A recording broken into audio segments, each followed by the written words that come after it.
respect it and plays an honest game. I mean, Jim thinks there's some untapped offensive potential with him, and I believe him. I mean, you see him, his feet are moving. He works to the outside. He's got a great shot. Once again, it's about getting comfortable with the surroundings here, and he hasn't played a bad game since coming on, and I expect his game to grow here as we head into the stretch run and hopefully into the playoffs.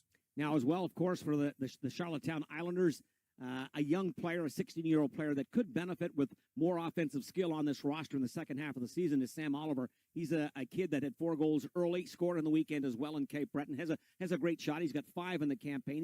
He's a top 10 rookie scorer in the queue so far this season, but you might see his game grow as well with the talent that's around him. Yeah, a tall task to stand up to, but I compare him a little bit to the Summerside Sniper and Jeremy McKenna. He scored a goal Sunday afternoon in Cape Breton that not many players can have the release that he does at 16 years old. Down the wing, about 18 inches off the ice, off the post, and in. The officials on the ice didn't even know it was in. It was in and out that quick. He's got a terrific shot, and he's a student of the game. Talk to the coaching staff. He's one of the players that he's in Kevin Henderson's ear all the time, looking to get better. He's the last kid off the ice. He wants video. He wants to know what he's doing wrong. He wants to know what he can get better at. And that's a coach's dream here right now at 16 years old. He's in. He knows he wants to get better. There's room for improvement in his game, but the offense that he has, you don't see a whole lot out of guys at 16 years old, but when this kid gets older and his game matures, he's going to be a top 10 point getter in the league. Final comment will be the goaltender for the Islanders, Jacob Gooby, with a strong effort on Sunday afternoon. Great to see him come in on the back end of a doubleheader. Colton Ellis as well. For Ellis, he's got 15 shutouts historically in this league. The league record is 17. He's only 2 shy of that.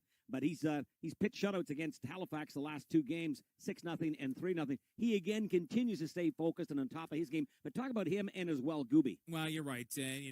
Basically, Gooby has had an opportunity to learn under 2 of the best, and Matt Welsh and Colton Ellis. And for Jacob Gooby, it's a developmental league once again. 17 years old. You don't see a lot of number 1 17-year-old goaltenders.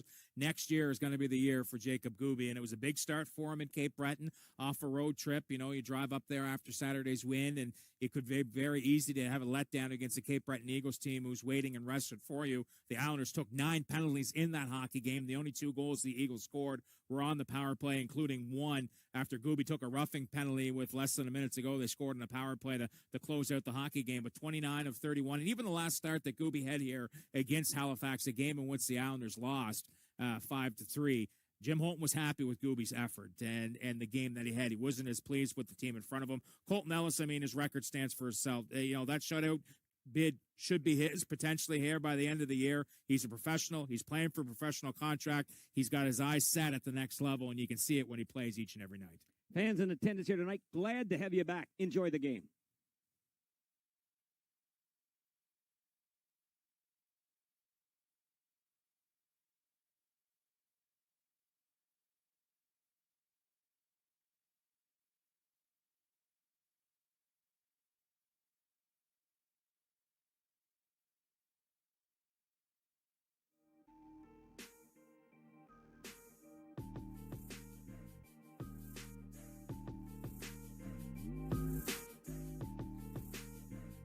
Good evening, ladies and gentlemen, and welcome back to the ISLES Center in Charlottetown for tonight's Quebec Major Junior Hockey League game between the visiting Halifax Mooseheads and your Charlottetown Islanders.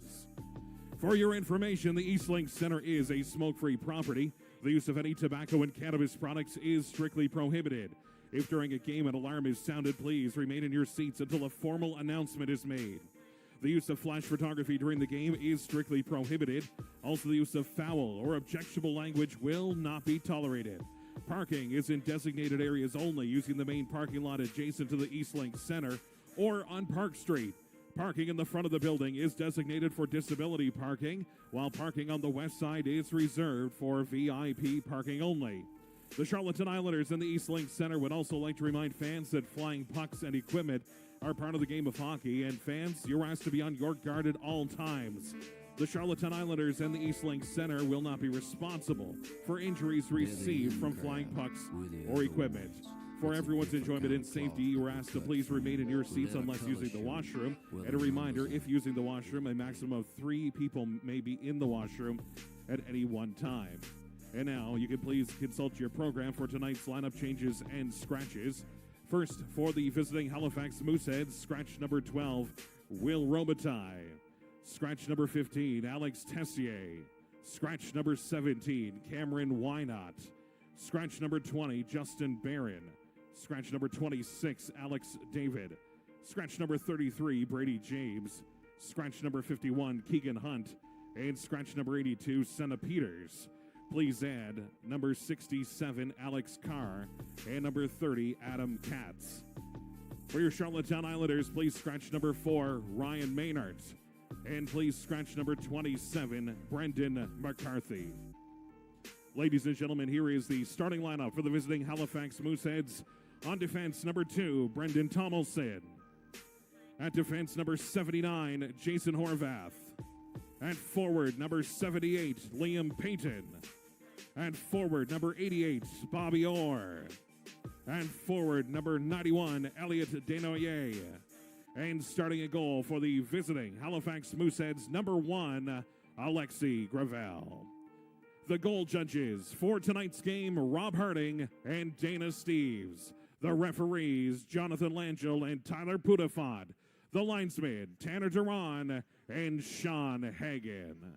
Serge Doyon's in charge of all minor officials for your Charlottetown Islanders.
Here come your Charlottetown Islanders.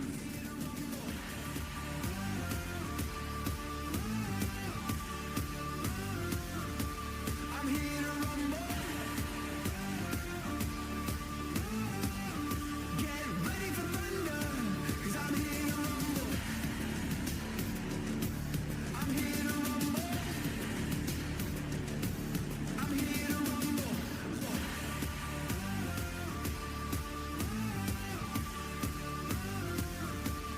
here to rumble.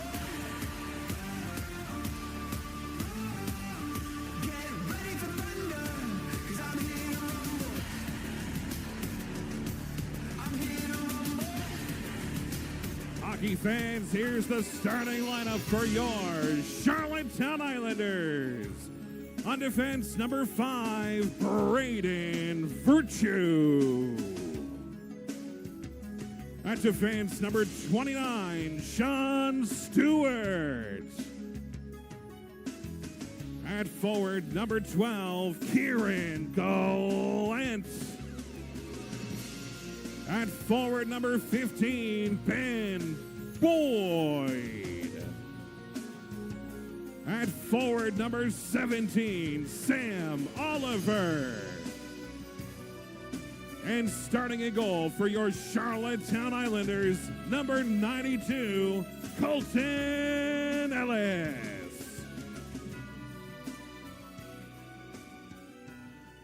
And ladies and gentlemen, this weekend, one of our very own reached a new milestone with your Charlottetown Islanders.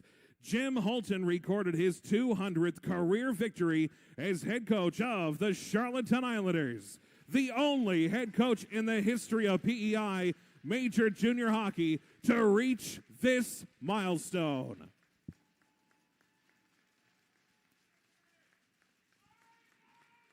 We want to say congratulations, Jim Holton, on reaching this accomplishment and wish you many more victories to come.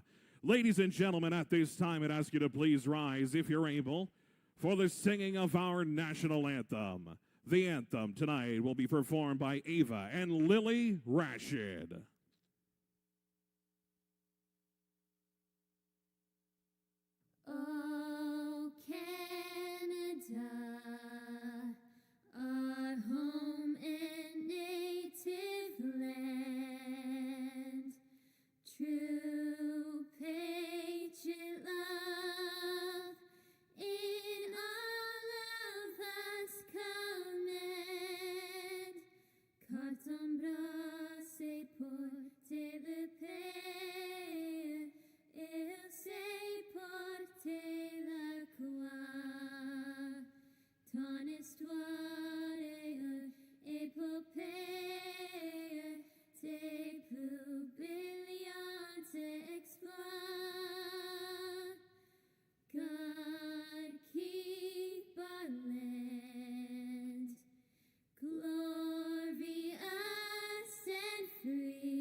we stand on God fighting. Ladies and gentlemen, Ava and Lily Rashid. Good evening, hockey fans, and welcome to the Eastlink Center here in Charlottetown. George Matthews, Corey Arsenault with you to bring you the play-by-play of tonight's Quebec Major Junior Hockey League matchup as the Charlottetown Islanders take on the Halifax Mooseheads. The Islanders second in the queue with a record of 17-4, and Halifax 15th in the league. Their record 3 games under 500 at 8-11-5 for the Islanders in Halifax. 9th meeting of the season between these two clubs. The Islanders so far in the first 8 are 6-2. Starting goaltenders for the Charlottetown Islanders to our right in their home whites, harvest gold trim and black. It'll be goaltender Colton Ellis. His record 13-1 in the season. His goals against average first in the league at 1.93. His save percentage first at 92.3 as well. And to our left, in the Road Reds of the Halifax Mooseheads, it will be Alexis Gravel. His record 4-2 in the campaign, and his goals against average 3.45. His save percentage 90% of the season. Both teams coming to center ice. It again will be another battle between these two teams. Corey. Yeah, and the Mooseheads looking to a little bit of revenge off the Saturday afternoon 3-0 shutout that the Islanders handed them at the Scotiabank Center. Tomlinson inside his own zone. Fans on the attempted clear out. Sam Oliver keeps the puck in. Hustling forward is big Ben Boyd, and he's going to shoulder his man down. And it'll be brought back off that left wing, but not far by Halifax. They'll look to try to recontrol again. Denoyer, who did not play on the latter part of the Saturday afternoon game in Halifax, is going to be bringing the puck back through center ice, up off that right wing and in.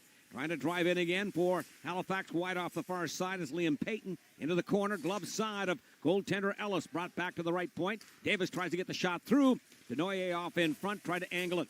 It's wide into the far corner as Casey tries to dig it free. The league's leading scorer, Cedric DeRusso, cannot punch it outside of the blue line. Denoyer tries then with a little sneak pass off in front, ends up on the control stick there of Casey as the Isles, Noah Lowen, trying to punch it out as well.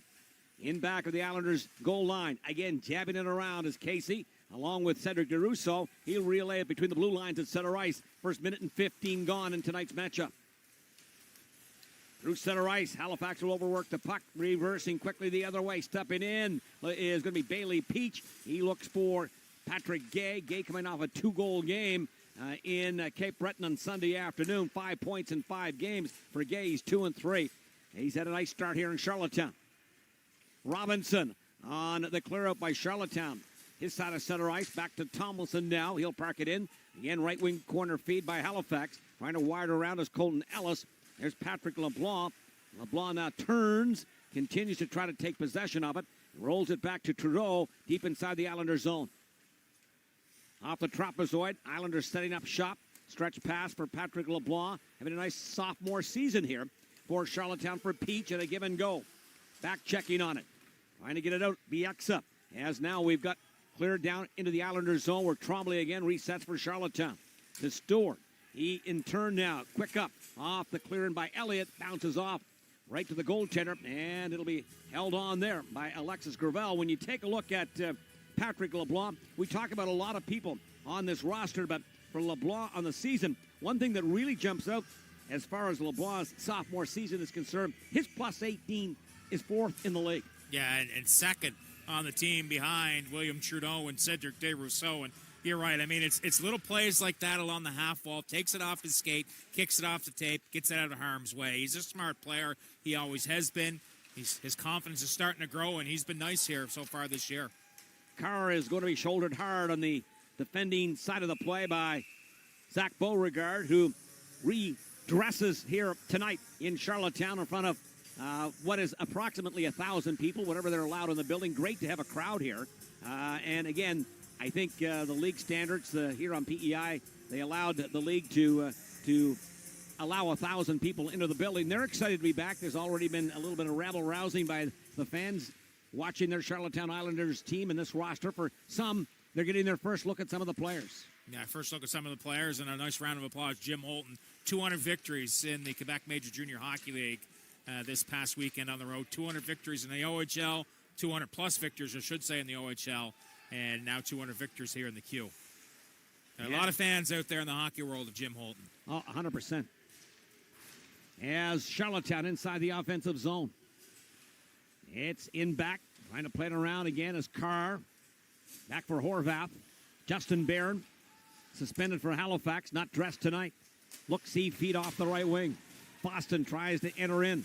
Still battles hard along the offensive blue line. It'll roll inside the Islanders zone. Noah Lowen, a star of the week in the Quebec Major Junior Hockey League, team star of the week last week in the Quebec Major Junior Hockey League, one of two defensemen. Brought off from a wide angle. There's a shot drilled towards the goal. That one is by LaRue, is wide of the goal of goaltender Colton Ellis. 16:22 left in this opening period. Shots on goal. Still looking for our first shot. Fed off in front. Turnaround shot. And that one is going to be fired by Halifax wide on that blocker side of the goaltender off the stick of Vidicek.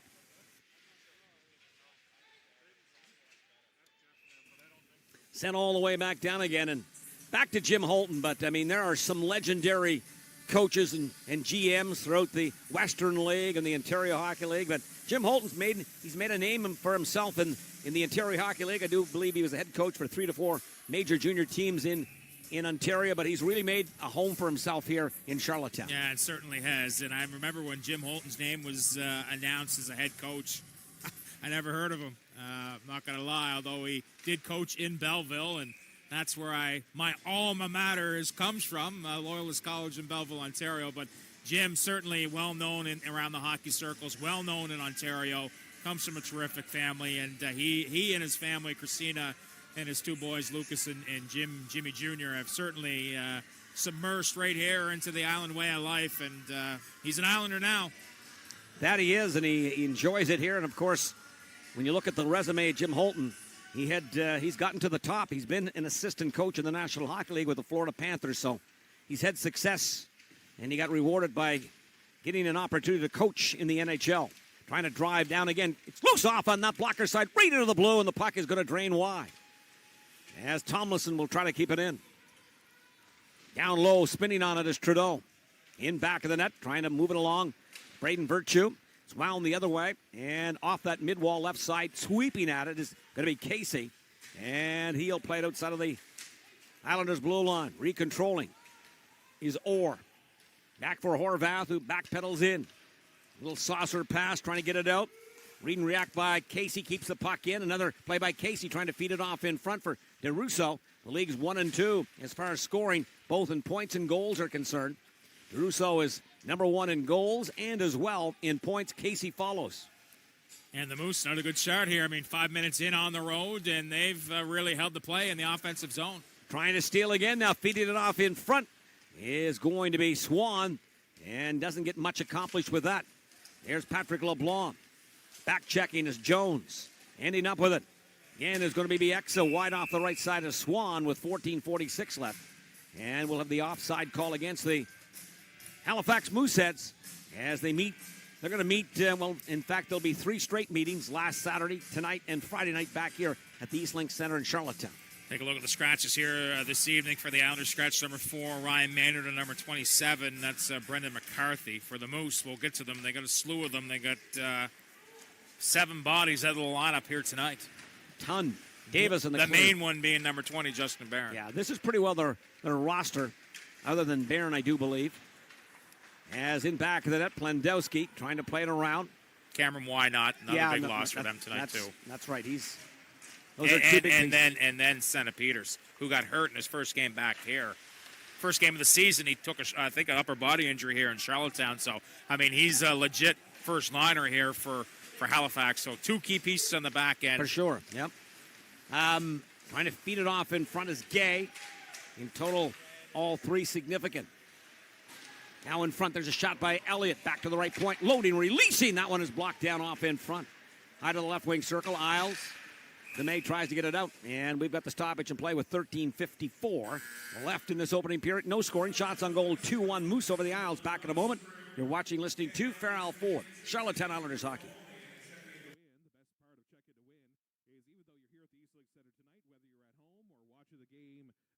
At the factory or anywhere, you can check in to win and win some great prizes, just like a lucky fan going to be picking up a gift certificate courtesy of Bernadette's Flowers. Check in to win the CHL app.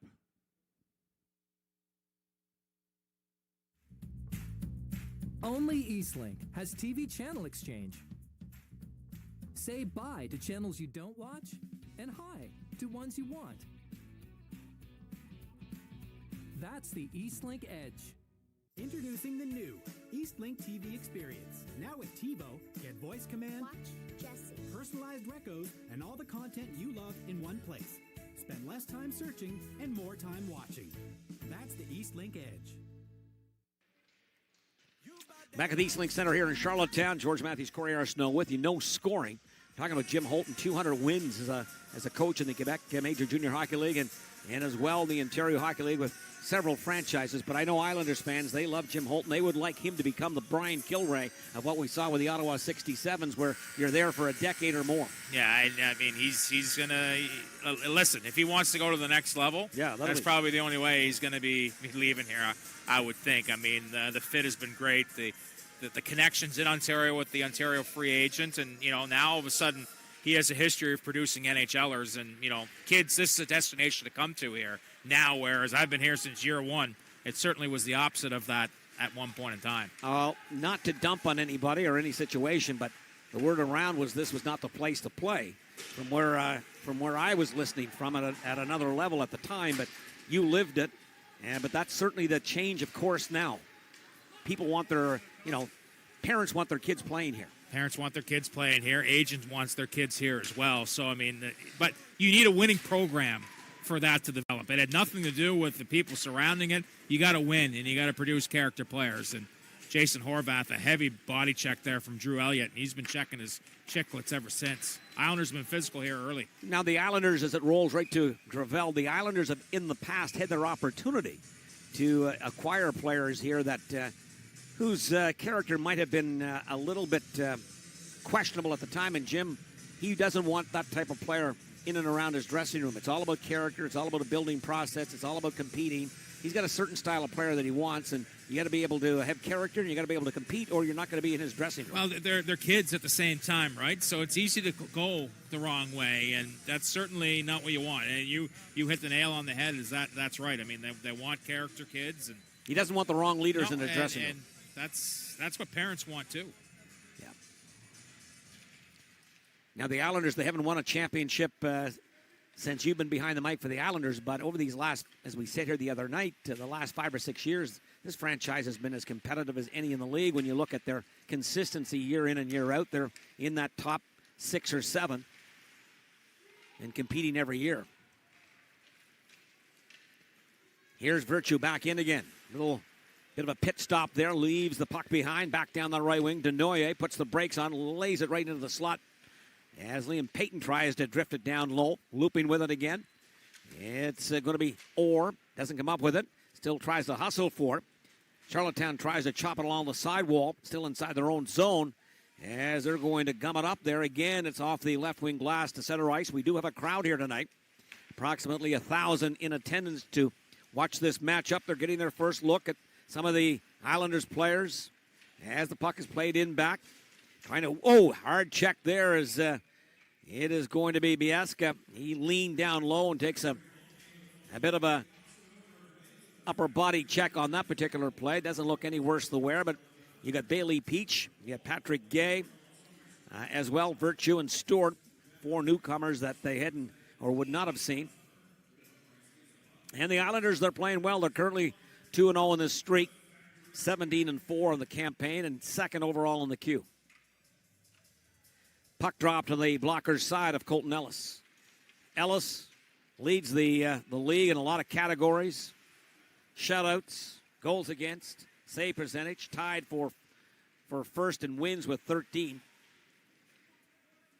There's not much on the ledger success-wise as far as goaltenders are concerned. That Colton Ellis is not in and around the area code this year. He's having a career year here on PEI. Cedric DeRusso tries to drag it in, and it'll be offside against the Islanders. So the faceoff will come to mid-ice outside of the Halifax line. Yeah, Charlottetown really having a trouble getting anything set up. I mean, there's been no puck retrieval. There's been no dump-in chase and no play down below the goal line here as the Islanders still trying to feel the Moose out. The Moose have had the pressure in the offensive zone. And for Charlottetown right now, just looking to get their breakout and sink here and get in on the forecheck. And Drew Elliott, Ben Boyd have brought lots of energy here early in this first period. Another stoppage in play. Well, we were told just prior to the game, the numbers for these broadcasts are a little higher than what I anticipated.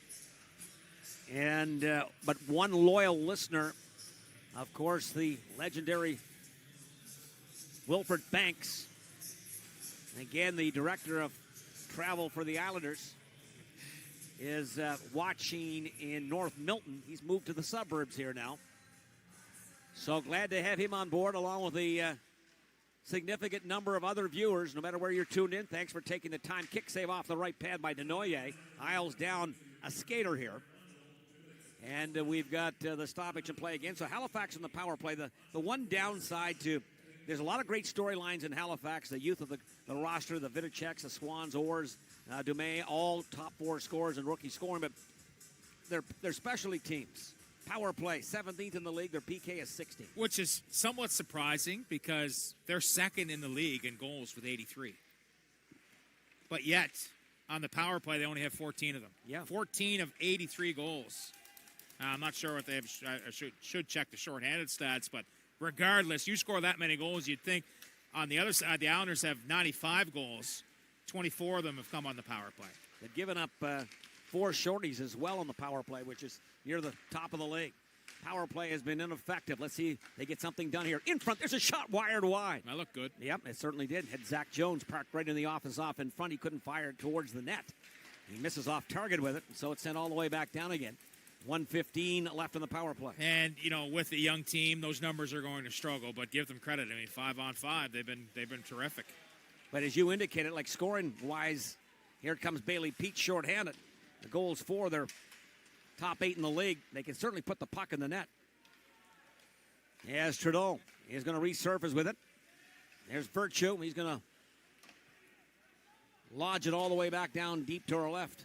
In live here, of course, we see that both goaltenders are in their nets at this point. As we have Halifax breaking it back. Dumais and a give and go. Shuffle shakes in off the left wing. Drop-sided pass for Swan eventually. It'll be Furlong trying to hand it off. Receives again from 63.5 feet wide, top of the right circle. Dumais down low again. He's going to try to go cross-crease with it. Shanks it off the goaltender. Back for Dumais. Little pitch and catch between these two Halifax teammates. Trying to steal is Cedric DeRusso. Here's going to be DeRusso. Again, Halifax has given up 4 short. He's driving in. There's a shot on the short side. Doesn't get by Gravel. Bobby Orr for Halifax again is going to recontrol. As it will be Furlong. Settles in back, curls it in back, and now drives the play. Middle drive through center ice. 4-on-3 the other way. Snapshot wide off the target. Bounce back off the end boards. It's still loose. Trying to play it across. Miron. Again for Furlong. He is going to try to drift it down low. There's Patrick LeBlanc sending the Islanders away. 3-on-2 the other way. Back to 5-on-5. Here's Boyd. Backdoor pass. Beyond the reach of Cormier. He has to try to crank it off the wall. LeBlanc down low. He in turn now tries to park it to the side of the net. Cormier steps in. Traffic off in front. He slides it in back for Beauregard. Here's LeBlanc. There's neck guards everywhere littered in the Halifax zone. There's going to be Cormier again. Right off in front, trying to bring it across for Patrick LeBlanc. Got a piece of it, but he's going to alley-oop it up over the net. As it's going to be scuffed all the way around the far boards, right back deep to our right. No allow with 8:34 left in this opening period. Isles out shooting. Halifax 4-3. Yet to see our first goal. Back on the other side, you're watching, listening to Farrell Ford, Charlottetown Islanders hockey. Every home game, go to Live Interactive and guess who's going to score the Islanders' first goal each game. If you guess correctly, you'll win a free small Frosty from Wendy's. Simply show your ticket and enjoy this delicious treat at Wendy's, home of the Baconator.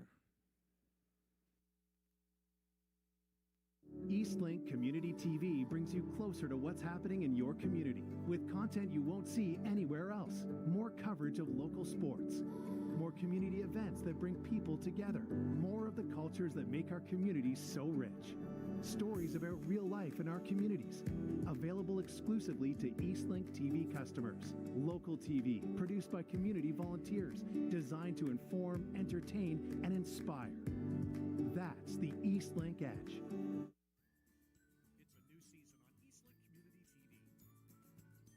Netflix this winter and enjoy new episodes of your favorite programs, including shows for the whole family. Check your local listings and Eastlink Community TV on demand.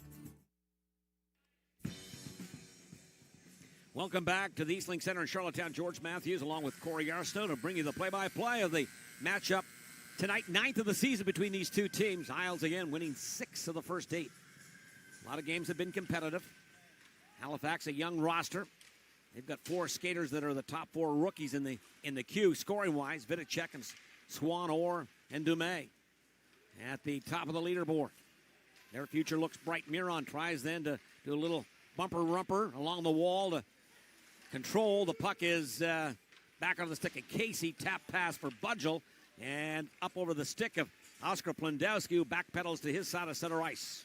Wide off the right wing. Here's Budgel back in again. Puts the air brakes on, fires it down low. Rebound gets away from Gravel, looks for it, doesn't know. They score! Islanders, it'll be Oscar Plendowski. He, on a read and react, is going to see Gravel is struggling, and he'll bury it for his 2nd of the season, and the Isles lead 1-0. Good smile on the face of Oscar Plandowski right there. A lot of pressure on him in his draft year, and trusts his feet. He made a great play, bobbled it on the blue line, came back out. A great read in the neutral zone to find Casey, and he just gets in there, uses his feet, trusts his instincts, and puts it on net and gets rewarded as the Islanders, after a bit of a slow start, get the opening goal here. And Oscar Plandowski, good to see. Always great to see a smile, and Oscar's always had a great attitude around the team here as well. You forget that these kids, 17 years old. Exactly. They're not 27. As Stewart is going to tap it now to the Halifax line, but Plendowski, the Isles blue line, they've had, that's, again, back to Jim Holton and his 200 wins here on PEI. He is goaltending, defense first 100% of the time, and you defend your own end and then see what happens offensively. But he's always had a pretty solid blue line. And this one in Charlottetown right now is 6, 7, 8 deep. He's got a strong back end come playoff time for Charlottetown. And Plendowski's part of that core. They've got already 1 NHL drafted defenseman. Trudeau looks to be going there possibly as well. You got Plendowski. Oscar Plendowski. Listen in. You got Plendowski. You got Noah Lowen. Number 20, Thomas Casey. And number 10, Brett Budgel. Who has not been drafted. Time of the goal, 12. And to me, he's as solid as anybody they have back there. I got this 4th rounder, Matthias Aguilar, that I know the organization's very high on as well. Didn't get a chance to come to camp here, but when trade talks were heating up, there was one player that some teams are asking for, and it was this Aguilar kid. I watched him last year in midget. The kid's a Noah Lowen type player, defensive, and you don't want to go down his wing. Now that's some good inside information from Corey Yarstow here, as he's become almost like a dual, what can I say? Volunteer, we call it. Well, but he's got dual responsibilities. Listen, I love the scouting side of things, and Jim and Guy have given me an opportunity to voice my opinion, whether or not how much it's worth. But, and working with Housecat and the scouting staff, Al Cousson in Quebec City, I've always been, draft's such a big part of the organization. And I like to know the kids coming up before they get here, and it's a great opportunity to do so. You learn, and not only that, the opposition, you would have seen Vidicek and these guys, nothing live, just when you got the 3 kids under 6 at home and they go to bed and there's nothing on TV, you can put on a midget game and kind of enjoy. I do know, Corey, that when you do find that game breaker, 2-on-1, coming late, stepping off in front, shot, save made off the left pad, nice stop, best save of the hockey game. Yeah, when you do find that game breaker, your voice is going to be a lot louder. It's cleared all the way back down again. Horvat. They usually look to me around the 13th and 14th round. As down that right wing and in, Dumais. Yeah, you've got always a little bit more credibility when you find that golden nugget. There's no doubt about that in the scouting industry. Through the center ice, here's going to be 2-on-1. Islander Cedric DeRusso crossed for Casey. He went to pull the trigger, and the puck bounces away from him.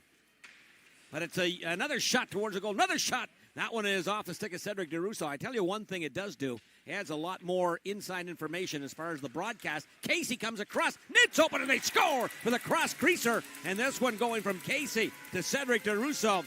And DeRusso is going to bury that one for DeRusso. He leads the league in goals, adding to that total right now with his 23rd. Just too much to handle in the offensive zone for the young Mooseheads. And DeRusso now has points in every game but one. Casey every game but two. Casey with his second assist of the period, and just finds DeRusso backdoor. And, that they make it look easy. Those two, 1 and 2 in league scoring. And Casey finds DeRusso, and DeRusso just goes to the soft spot. No chance for Gravel, down and out. After a slow start, the Islanders have found their legs. It's 2-0. And for Thomas, Casey now takes the team lead in multi-point games. At this point, with the 2 assists in this opening period, that will be his 12th multi-point game of the season. Trying to play the puck around. Tremblay fires it to center ice. Off the center ice logo. Drifted back in off the glove of Colton Ellis on the clear down by Halifax. Isles up 2-0. As it's played to center ice. When scoring first, the Islanders on the season 15-0. As it's going to be bounced off the end boards again. Goal. He's 23rd of the season. Scored by number 21, Cedric DeRusso. Assist to number 20, Thomas Casey. And number 10, Brett Budgell.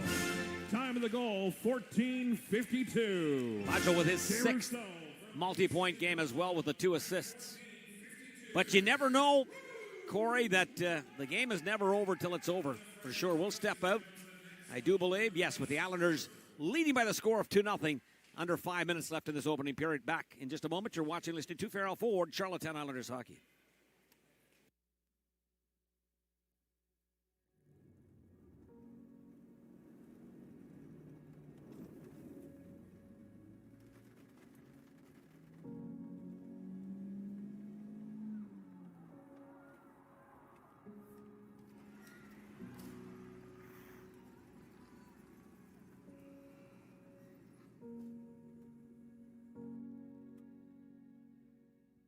Islanders fans, you can still enjoy ice-cold Moose Light and other delicious cold drinks at every Islanders home game. Simply go to the CHL app and click on Order Food and Beverage and get the order directly to your seat. You must be 19 years of age or older to purchase. You can also order delicious concessions from the Brackley Drive-In and all your favorites from Tim's using Order Food and Beverage on the CHL app. George Matthews, Corey Arsenault with you here in the opening period for the Islanders here tonight. Long time since we've seen fans in attendance that are enjoying the opening first period here tonight as the Islanders with a 2-0 lead. We've got Casey and Budgell with multi-point games. Twindowski his 2nd. DeRusso with a league-leading 23rd. Nicking the net for the Islanders on the Isles' first 2 markers. Cormier will keep the puck in. As we said, the Islanders are 15-0 in scoring first, but I watched the opening period the other night between the Sens and the Leafs, Corey. 5-1, and I thought it was all over. Needless to say, so did the Leafs. Leafs are going to leave once in a while, but with that point, I say still first overall. So. Yes. Other years, I would be panicking. I got a little bit more patience this year. And they've got some depth on the roster, and they've got some youth as well. So it's obviously changed. It's not the Ballard era in Toronto for sure. So we got an icing call, and the faceoff will come back to Colton Ellis. He's got 15 goose eggs on the board as far as career-wise is concerned. And he's having a strong season here right now. He's 2 shy of the league leader as far as number of career shutouts are concerned. He'll get enough starts to possibly try to challenge for that. 17 is the league record right now. There's not many games we've seen him play this year that he hasn't been zoned in. There's a drive by LaRue. That one is not going to get by Ellis, stepping in wide angle. That shot towards the net as well by Robinson. Is not going to beat the goaltender Colton Ellis. Cormier has control, tries to get it to sit, tries to drift it out. Kept in by Halifax. Isles again regrouping. Stretch pass onside. Here's Patrick LeBlanc. Showtime, he's in. Goaltender's down. Save made off that blocker's side as Gravel again will shut the door on that attempt. Nice play. Nice feed by Charlottetown through center ice. It's onto the stick of LeBlanc. He gets it to sit, and then he gets in back of everybody. Goes backhand, but again, the veteran Gravel will deny that attempt. Driving in, Patrick Gay off the left shoulder. Seal there on that short side by the goaltender Alexis Gravel. He will hold on. Yeah, the Islanders on the end of a long shift. They got called for the icing, and then it's a stretch pass by Lau, and finally the Islanders are able to change, and a perfect pass up the middle, no allowing for Patrick LeBlanc. LeBlanc tries to go blocker, and Alexis Gravel stays right there with him. Solid save, a timely one for the Mooseheads here late in this first period. Load release by Virtue, and that one wide of the mark. Left point. Keeping it in, Sean Stewart. Horvath tried to initially take possession, kept in by Virtue again. In back for Patrick Gay. Turnaround pass, tried to lay it off in front. Rattled into the corner again. Halifax. Horvath tries to lob it out. Comes to between the blue lines. Peach in the back check, doesn't control. Jones loses possession of his twig, and now we got Gay again off the left skate of Virtue for Stewart. Those are the four newest Islanders out there, along with Cedric DeRusso, Peach, and as well Gay. Patrick Gay off the end wall, nudges for possession. It's flushed free, back onto the stick of Plandowski, and it's up and off the end zone netting, I do believe, with 95 seconds left in the opening period. Shots on goal almost doubled up by the Islanders. 11-6, they're up on the board, 2-0. A little bit more atmosphere in the rink here this evening with, as you said before, close to 1,000 fans back in the stands here at the EastLink Center. These two teams will go at it once again Friday night, and then Saturday, the Cape Breton Eagles in town. Halifax had a good start. Yes, they did. And here on PEI, very fortunate in real time right now. Of course, we know that can change tomorrow, but there's 1,000 more fans here tonight than would be at the Ottawa Leafs game tonight, right? So, very fortunate. Down that left wing, here's Bobby Orr stepping in. Tight angle shot. Side door save made again by Ellis. He looks for the loose puck. Here's Cedric DeRusso. Colton Ellis is not going to beat himself very often. No. Man, he's mentally prepared for this year and all the obstacles that have come with it. He's not floating through very many games. Less than a minute to play in this opening period. Again, it's Orr back in again, stepping off the dot, fires again. Save made there by Ellis. As we've got Cedric DeRusso, rink wide. Casey with 2 assists in the game. Pushes it back for Noah Lowen. Back for Trudeau. D-to-D inside the Islanders zone. Off that left wing for Kieran Gallant. 11th in the league in rookie scoring. He fires it towards the net, up over the crossbar. Horvath dangles one way. Puck rolls off of his stick. Beauregard. There's Cormier stepping in. Beauregard, first thing he does tonight, lay on the body in the first minute of play. Cormier cuts it off. Plays it back down for Drew Elliott. There's going to be Kieran Gallant. Beauregard to the right wing circle. They can't get him the puck. Stepping in is Cormier. High off the left wing. He, in turn, now rolls it right to the goaltender, Gravel. That's it for the opening period. Islanders out shooting. The Halifax Mooseheads 11-7, outscoring them 2-0. The goal scoring off the stick of Plandowski. And Cedric DeRusso will be back with Corey Arsenault. We're going to have an in-game interview here, but as well, we're going to have a intermission segment with Corey Arsenault going over the scoring of this opening period as well. But overall, pretty effective opening period for the Islanders, Corey. Yeah, you're right. I mean, maybe a little bit of a slow start, but stayed with it. Colton Ellis with some key saves, and then the Islanders eventually get the offense going. The big guns, and then Oscar Plandowski with a goal, Thomas Casey with a pair of assists, and certainly back to their style here later on after the first 5 minutes they get through. Okay, Corey. All right, welcome back to our first intermission. Our forever healthy player of the period. There we go. Here we go. Yeah, we're back at the rink. 1,000 fans in the stands. Our forever healthy player of the period is 17-year-old defenseman Oscar Plandowski. And Oscar, talk about the start. Halifax with a bit of a jump there early on, but the Islanders stay with it and get rewarded. Yeah, no, definitely. I really think we stuck with it there. I think we did a good job laying the body and forechecking really hard there. our first period is something we really wanted to work on. So I think that's a period we can be happy with. Talk about your goal, the second of the year. Take us through it. I don't know. I don't know if it's the prettiest goal, but jumped on a loose puck and saw the chance there.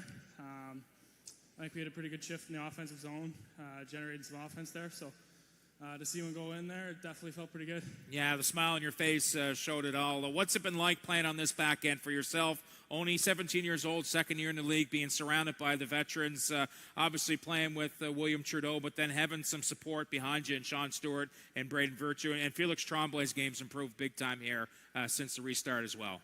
Yeah, no, definitely. We got a great group of guys in the back end. A lot of guys that it's great push and practice, and you can just take tips and little things from each and every guy. So it's a great group of guys to push you, and definitely it's a fun group to play with. All right, great job in the first period. Best of luck in period number 2. Thank you, appreciate it. Oscar Plandowski, a forever healthy player of the period.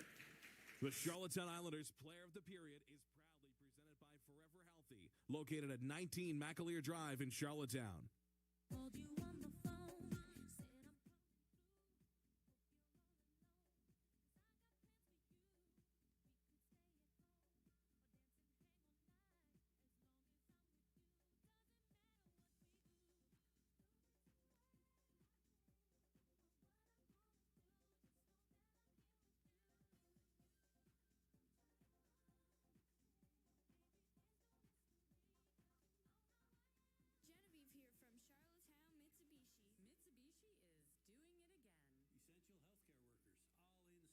SUVs for $500 below cost. Our way of saying thanks. As Islanders, we sure can be thankful. Come in for the 10-year warranty. Fall in love with the Mitsubishi. And buy from a family business that treats you just like family. You deserve this. Charlottetown Mitsubishi, on the corner of Sherwood and Mount Edward Road. Drive your ambition.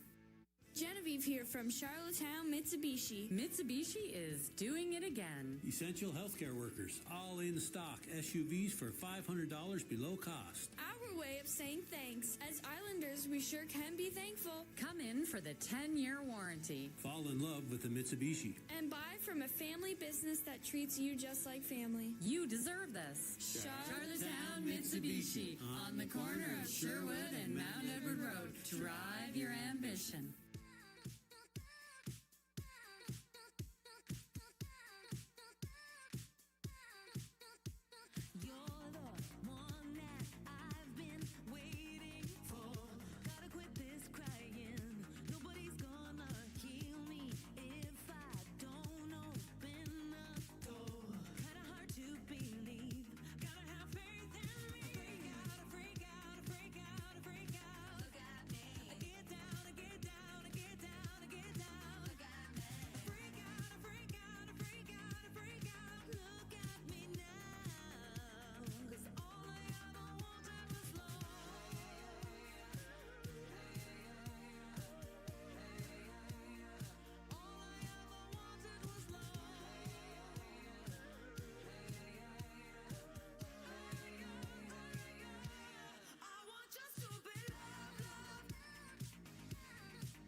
Eastlink Community TV brings you closer to what's happening in your community with content you won't see anywhere else. More coverage of local sports, more community events that bring people together, more of the cultures that make our community so rich. Stories about real life in our communities. Available exclusively to Eastlink TV customers. Local TV, produced by community volunteers, designed to inform, entertain, and inspire. That's the Eastlink Edge. Only Eastlink has TV channel exchange. Say bye to channels you don't watch and hi to ones you want. That's the Eastlink Edge. Introducing the new Eastlink TV experience. Now with TiVo, get voice command, Watch Jesse. personalized recos, and all the content you love in one place. Spend less time searching and more time watching. That's the Eastlink Edge. All right, welcome back to our first intermission. Taking a look at the first period scoring summary. I thought the Islanders had a bit of a slow start, but credit Halifax with some bust legs and some jump to get going here early in the first 5 minutes, really dictating the play a little bit in the Islanders' end. Eventually, they find their legs, and it's Oscar Plandowski. A little fumble at the blue line, but he's able to get back to center ice, reset, a nice breakout pass, and the rest is history as he steps in the pot, his second of the season, to give the Islanders a 1-0 lead. Back in again. Puts the air brakes on, fires it down low. Rebound gets away from Gravel, looks for it, doesn't know, they score! Islanders, it'll be Oscar Plandowski. He, on a read and react, is going to see Gravel is struggling, and he'll bury it for his second of the season, and the Isles lead 1-0. Good smile on the face. And Oscar Plandowski, the smile on his face tells it all as he trusts his feet, gets in there, and just puts the puck on net. Good things will happen. Plandowski's second from Thomas Casey, and Brett Budgell at the 12:02 mark of the first period gave the Islanders a 1-0 lead. They came looking for more, and this time it's Cedric Desrousseaux. His 23rd goal in his 22nd game has the Islanders up in front by a score of 2-0. One is off the stick of Cedric Desrousseaux. I tell you one thing it does do. Adds a lot more inside information as far as the broadcast. Casey comes across, Nid's open, and they score with a cross creaser. And this one going from Casey to Cedric Desrousseaux. And Desrousseaux is going to bury that one for Desrousseaux. He leads the league in goals. He leads the league in goals with 23. He leads the league in points now with 38. Thomas Casey, 2 assists in the first period. He's number 2, the top scoring tandem in the queue with a big first period for the Islanders.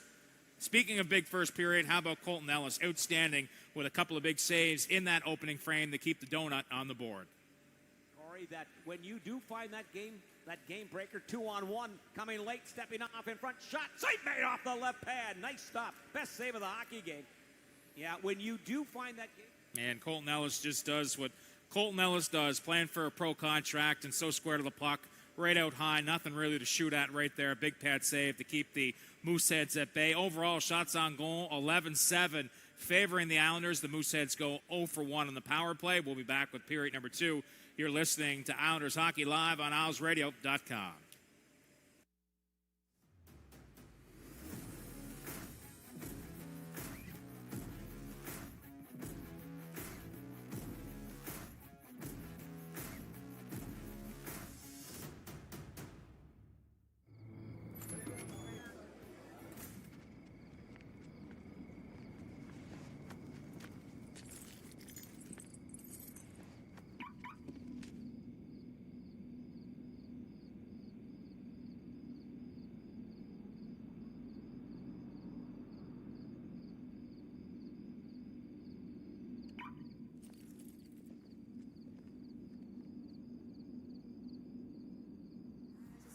This island, it's a place of new discoveries that's been waiting here for you. In every breath of wind and grain of sand, one island voice speaks through. This is a land of adventures, big and small, and quiet moments to wonder at the beauty of it all. This place, this island, it's for you and for me. This place, this island, it's where your spirit can be free. Come find your island, Prince Edward Island.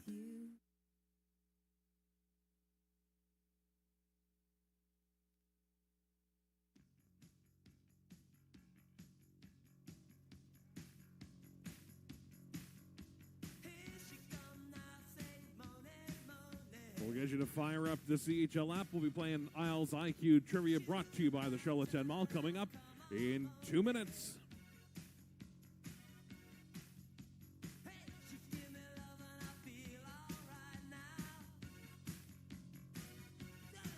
You got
All right, let's play Isles IQ Trivia, brought to you by the Charlottetown Mall. Play along using the CHL app on your phone.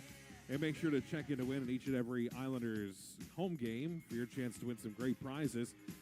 Let's start with question number 1. Which player was recently awarded an award for academic perseverance? Was it Lucas Cormier, Ryan Maynard, or Thomas Casey?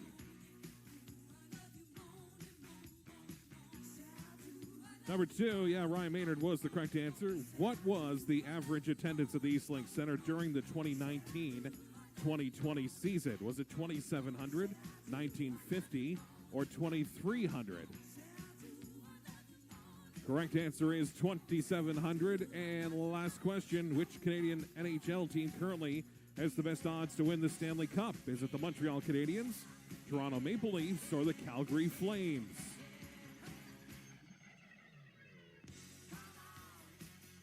Not the Ottawa Senators, no. The Toronto Maple Leafs, the correct answer. And if you happen to be guessing all 3 correct, you could be the latest winner of some Islanders swag, courtesy of the Charlottetown Mall with Isles IQ Trivia. You can play along during the next intermission. If you haven't done so, download the CHL app.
This period proudly presented by Superior Sanitation.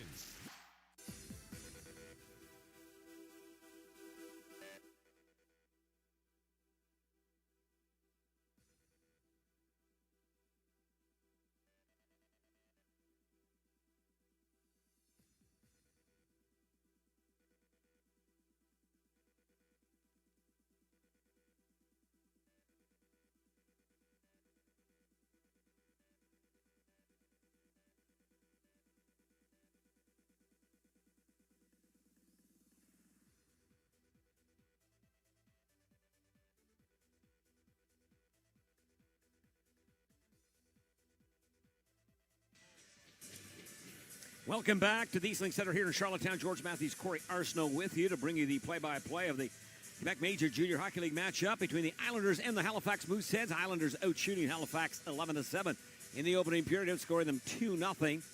Halifax with a nice start, Corey. You talked about that over the first 5 to 7 minutes of play, but as the period started to wind along, the tilt started to go the other way in favor of Charlottetown. Yeah, I mean, the Islanders found their legs, and the one thing they found was getting pucks deep. They certainly didn't have any sustained pressure in the opening 5 minutes. The Moose really pushed it and kept the puck down low, worked the cycle around a little bit. We'll see what early in the second period brings. For those listening on ISLESradio.com, the Isles advancing here in this second period, left to right. In their home whites, black shoulder tops and harvest gold trimming. The Moose with their road red, green, gold, and white trimming to the right. Goaltenders Gravel and Ellis in between the pipes for their respective clubs. As it'll be played back down low to our right. Trying to step in is going to be Virtue. Rue now. Saucers one in. Orr's got to step on everybody. Steps in. Oh, I'll tell you what. Great glove save. Nifty with the nylon. There is Ellis to deny that attempt. Another shot. That one. And a shot blocking save made by Ellis. Great stop by Ellis early in this second period. Budgel with 2 helpers in the opening period. Lays it back down. Casey also with 2 assists.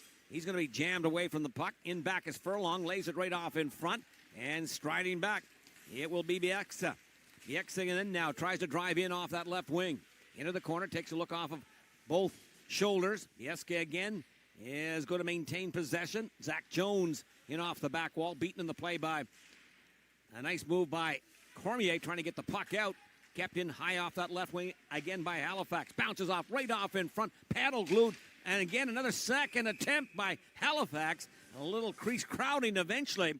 We've got the stop made by the goaltender Colton Ellis, who very quickly, in the first minute and 34 of this second period, has faced 4 shots. Good start here once again on the Mooseheads. Carbon copy of the opening of the first period, and it's Bobby Orr in behind everyone, and Colton Ellis got a glove on it, and then the Mooseheads kind of gain a little traction off that, and it's Biaska driving towards the front. There's no allowance in, and hauls his man down. The Islanders, the most penalized team in the league by a country mile. Yes. 307 penalty minutes, averaging 14 and a half penalties minutes a game. They are, yes. And gone to the penalty box again. Second time. She said not even close. And Halifax behind them with 260, so Halifax and have played 3 more games. Yeah, Halifax has got, they're averaging about 4 minutes less per game. They're third in the league.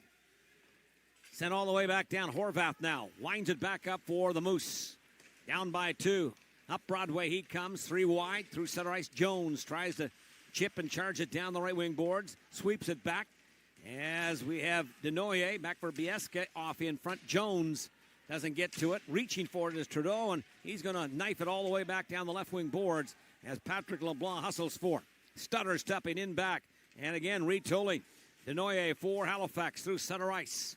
He's going to snake his way in by the defense to the goal. Steps in. And again, another save made by Ellis as he'll go one-on-one with Denoyer, one of the league's top scorers. In back of the goal, there's Horvath again. Denoyer tied for 5th with Cormier in the league. So a significant save again made by Colton Ellis against one of the league's snipers.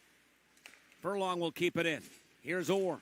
Winds up high, top of the right circle, drops it back for DeMay. Midpoint shot by Furlong off the left kneecap. The save will be made as Halifax with 6 shots on goal.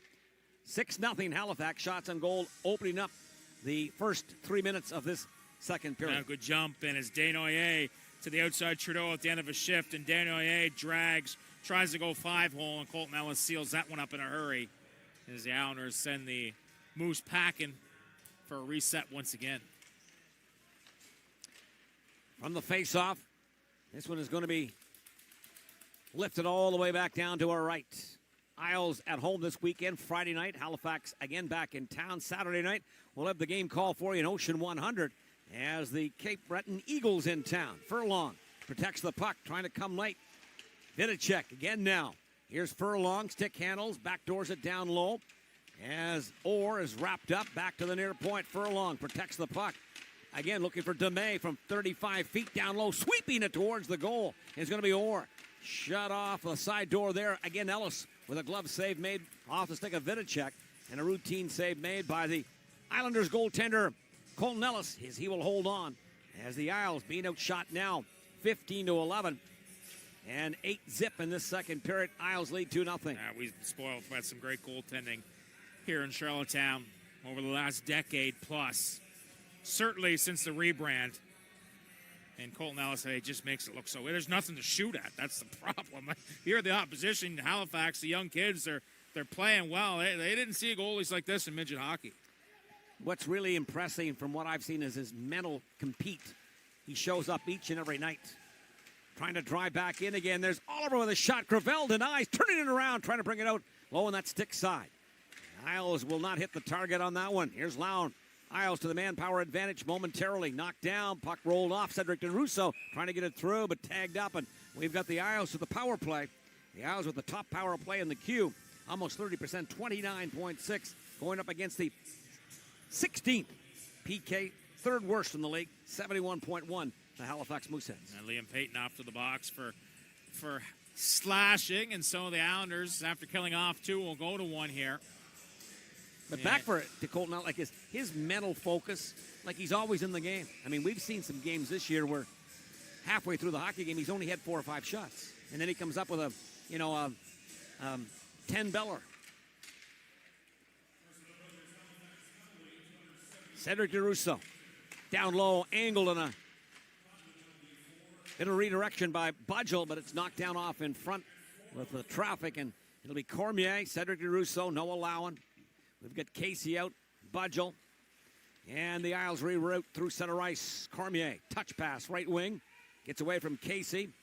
There's Cormier, trying to battle hard. Back for Budgel again on the fringe of the play.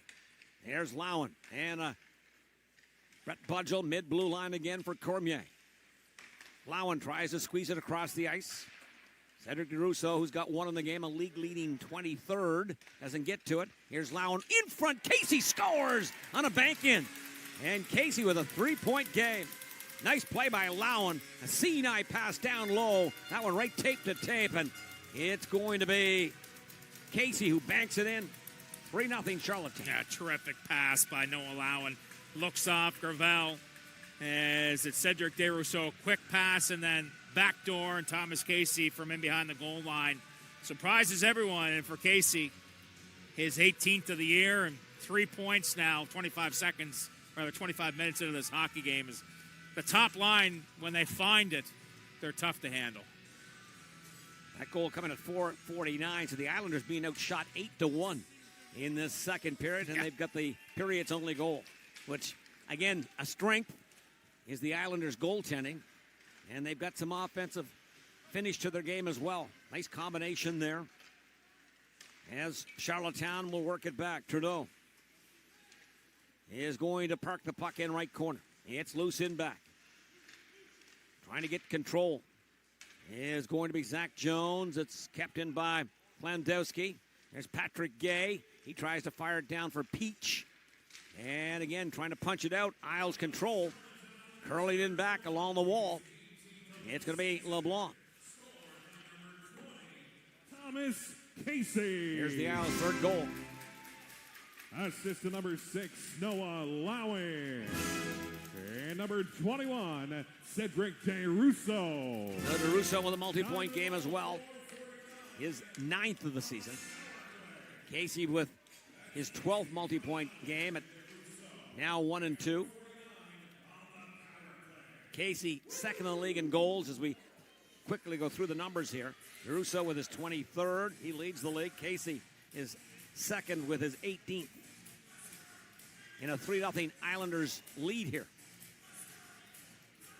That's tough for the Moose. I mean, a great start once again and get a power play of their own. They can't cash in. The Islanders get one shot on goal, and it's a redirection backdoor, and it's 3-0.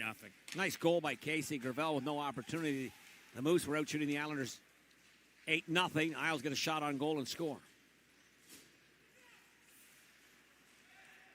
There's going to be Carr for Halifax trying to find a seam, and it's played all the way back down. Tremblay.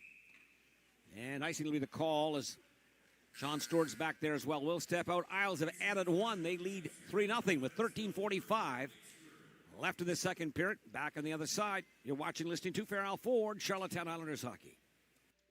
The PEI Credit Union's Community Hero recognizes members of our community that best exemplify hard work, selflessness, dedication, and giving back to others. Just some of the pillars of what it means to be a Charlottetown Islander. Tonight's community heroes are Jill and Steve Collins. Jill is an intensive care nurse at the Queen Elizabeth Hospital who is known for being a wonderful, caring, and passionate nurse that treats her patients like her own family. While Steve is a police officer with the Charlottetown Police Department, working hard to keep us safe during a very tough time presented with extra challenges regarding COVID-19. On behalf of the Charlottetown Islanders, we'd like to thank Jill and Steve for all their hard work in the community. Once fans are allowed back in the building, they'll have 2 tickets waiting for them to a regular season game courtesy of the PEI Credit Unions. If you know somebody who is a community hero, make sure you nominate them today by heading to charlottetown-islanders.com.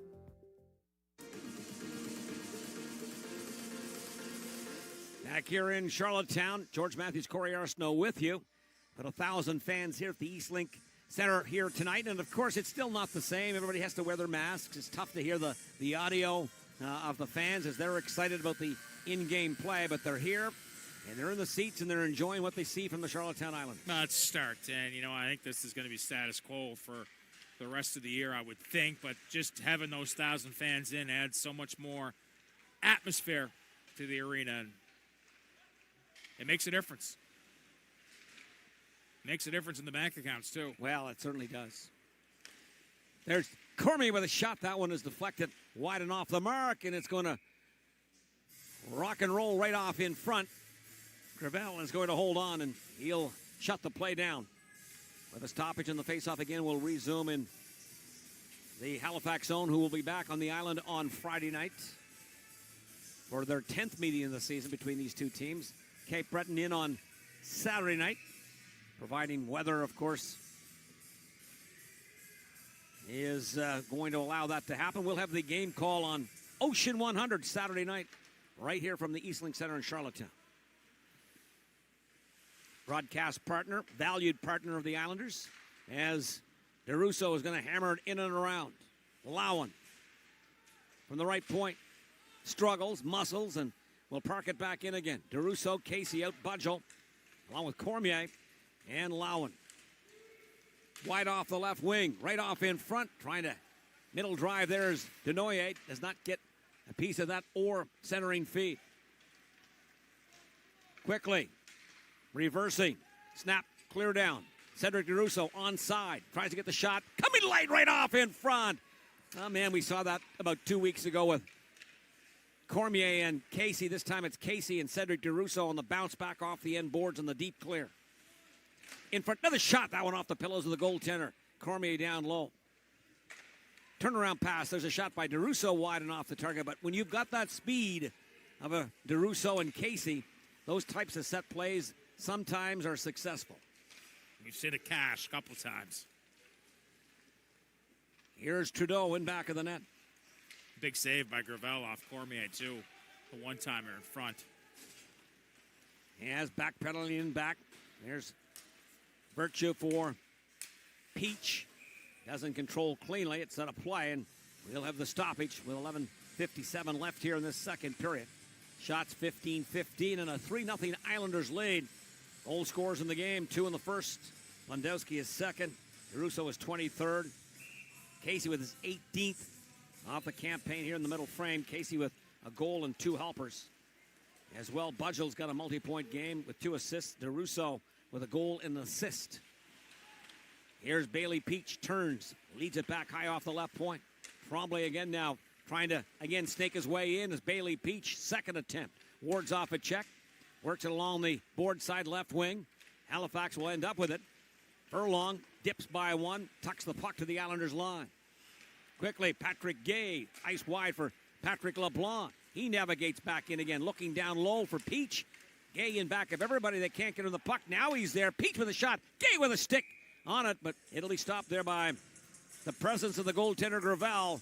And Gay doesn't really get a chance to get a rebound. Yeah, strong play by Oscar Plandowski holding the blue line there, battling in against a pair of Moosehead players as he has it, two guys on him, slides it down low on Peach. Had a second look and redirection looking for it. Gay may have got a piece of it, but Gravel, who's handling the bulk of it here, Brady James, who's going to be a real good one for the Halifax Mooseheads, already is, out with an injury. He got clipped there a couple of weeks ago against Cape Breton, and Gravel is handling the load right now. Adam Katz, Cape Breton West netminder, current netminder, of course, one of their famous alumni would be two of them here tonight, Sean Stewart and Colton Ellis, national champions. What a year that was. Yeah. No kidding. Best midget team in Canada. Has a pretty nice ring to it for a lifetime. Forever. A lifetime. Here's Beauregard in a give and go. They'd have a few good reunions, I would say, in the upcoming years. Yeah, they've got youth on their side, so we could see two or three heavy-hitting ones, I'm thinking. Back in is Lowen again. Shot towards the goal. Tucked aside by Gravel. Here's going to be Gallant. He steps in, drains it wide, bounce back off the backboards again. There is going to be an opportunity for Elliott. High to the point, cleared down low again. Dancing by one is Horvath, and again, it'll be Zach Jones back in again. There's a shot to the goal, and it doesn't get through. Now curling up high with it. Here's Horvath into the slot, and he has his pocket picked. Isles break from there. It'll be three wide through center ice. Gallant is hit on the play, and he'll get it dumped back inside the Halifax zone. 3-0 as we now reach the halfway point of the hockey game and regulation time as we're at the 10-minute mark of the second period. And Islanders are up 3-0. Boy, big presence on that forward line for Charlottetown. There's Oliver. He'll look to sweep it back down, but Horvath, he gives it away. Boyd with a shot, looking for his second. Again, trying to drive in, and that one is not going to get by the goaltender, Gravel, and it'll be cleared all the way back down again. Patton in a foot race there. He and Stewart tries to tie up his man. Boyd is going to park it through center ice. And outside of the Islanders' line, brought across the ice, and Miron doesn't get to it. There is going to be Charlottetown, eventually through center ice, tapped out by Boyd, cleared in by Charlottetown. Patrick Gay, first Islander in, played around the yellow kick plate. This one is going to be launched the other way, inside the Islanders' zone. Isles leading 3-0. There's Trudeau, Denoyer. He is being on the puck, as again Trudeau for Charlottetown will nudge it off in front for Dipsy doodling Cedric DeRusso. He reroutes it back again off the right wing boards. There's Casey, curbside.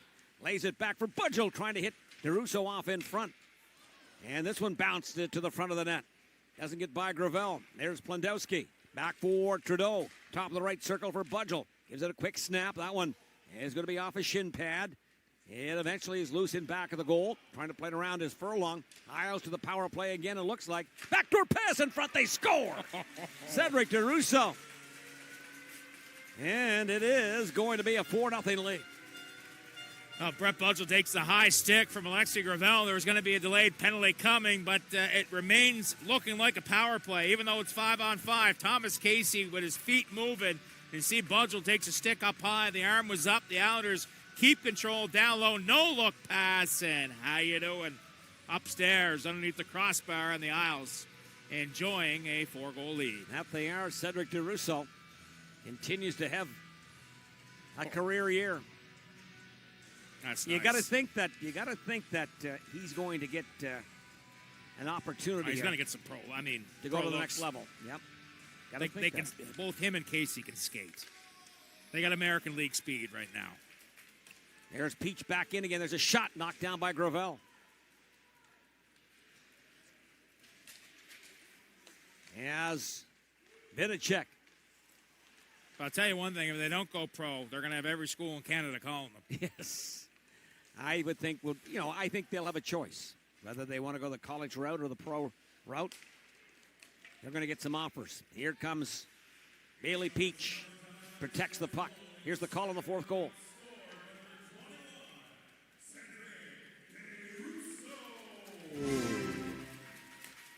Assistant number 20, Thomas Casey. And number 2, Will Trudeau. Time of the goal, 11:38. Casey now with a 4-point game. Not bad. Not bad. I know, as I said, that as far as multi-point games, he now takes the team lead with 12. Still got 28 minutes. And for Thomas Casey, I'm looking here. This is a season high. 4-point game. He's had a number of 3-point games. But this 4-pointer right now is a season high. So we'll, again, take a break. 7:05 left in the second period. Isles up by 4. Out shooting the Moose 21-15. We'll be right back. Looks like the Isles to the power play as well. Again, we're back on the other side. You're watching Listed to Farrell Ford, Charlottetown Islanders hockey.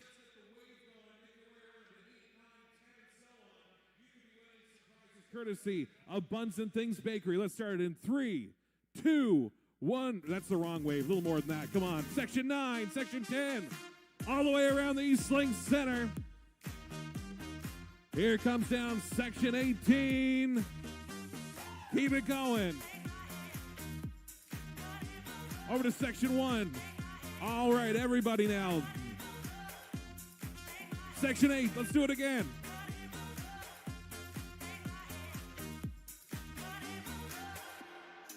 On the way around next time, I want to hear you say, woo! Coming around in Section 1, let's hear ya. One more time, somebody's going to be winning some prizes courtesy of Buns and Things.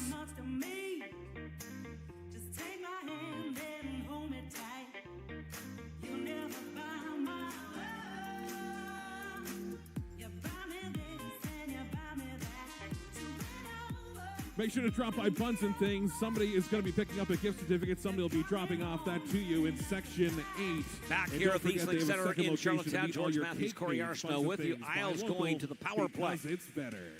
And they're up on the board now, 4-0. As we have DeRusso, he's on the rim along that half wing right side, plays it down low but broken up by Halifax. They'll park it all the way back down to our left. As we have Colton Ellis. Here's Cormier. Cormier and Lowen. Casey, Budgel, DeRusso across the top for Charlottetown. Drop door pass. Here's Casey in for Lowen. And Cedric DeRusso as well down off the end boards. Furlong looks both ways. Tries to find an alley and plays it all the way back down to our left in back of the goaltender. Colton Ellis. Cormier. Breakout feed the other way. Played by Gravel. Oliver on the power play trying to get to it, but it's drifted all the way back down again to our left where the Charlottetown Islanders. Still 55 seconds left on the power play. Cormier is going to freelance through center ice. Tries to hand it off wide for Budgel. Give and go. Cormier trying to get the relay as Oliver punches it in back. Again for Budgel for DeRusso. As Oliver is positioned off in front, hands it back for Cedric DeRusso. Rink wide, trying to get to it is Plendowski, who's got a second of the season here tonight, helping the Islanders in this 4-0 lead. As Cormier again now is going to reset up shop in back of the Islanders goaltender Colton Ellis. 20 seconds left on the Isles man advantage. Dipsy doodling by one is going to be Cormier. Here's going to be Patrick Gay. Saucers for Peach, back for Gay. Edge of the play, goes ice wide for Plendowski. Middle blue line for Trudeau.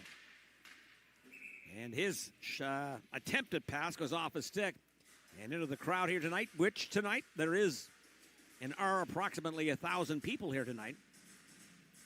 which is great to hear. But again, you've got their masks on, and they're just happy to be here. You might not hear them as loud as you normally would, but they're pretty content right now that their Islanders are up 4-0. They're liking what they see. Solid so far. Yep. Here is going to be LaRue, who's been quiet here tonight physically. Now he's knocked down, and so we'll have a Halifax power play again.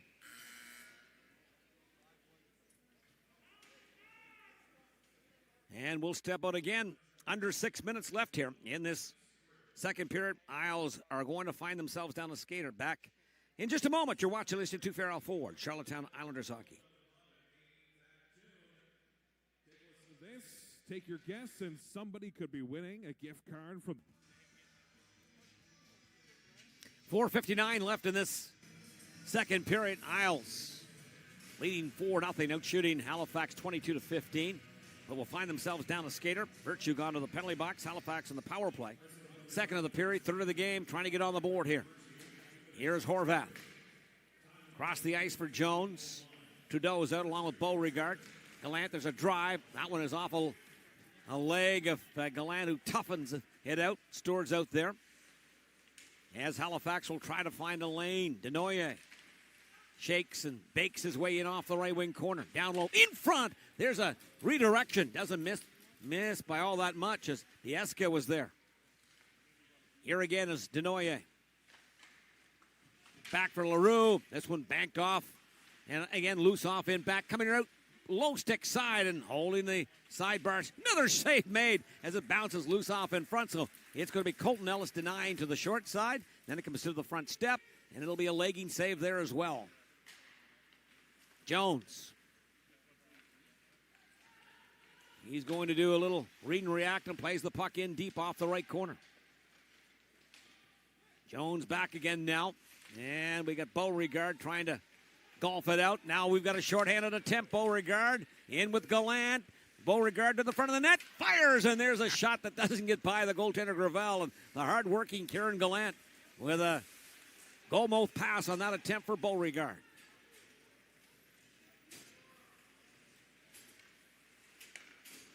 Here's Orr. Bo's not happy. He had the wrong wedge in his hand. Something happened there. It's a great pass right off in front, and it's off the net. Furlong will keep it in. Intercepted, though, with 20 seconds left. The power play not getting it done for Halifax right now. Furlong right back in again. Back for Swan, who gives it a grip and a rip. That one is up over the crossbar. To the outside, Halifax inside the Islanders zone. Half wing left side, near point. Furlong, though, and the dish back is not going to get there. Elliott tries to muscle his way for possession. Tries to feed it off in front for Patrick LeBlanc, who is not going to connect on that pass. Bobby Orr for Halifax. He's going to try to do a little head shake by one. Plays the puck off the right wing corner in deep.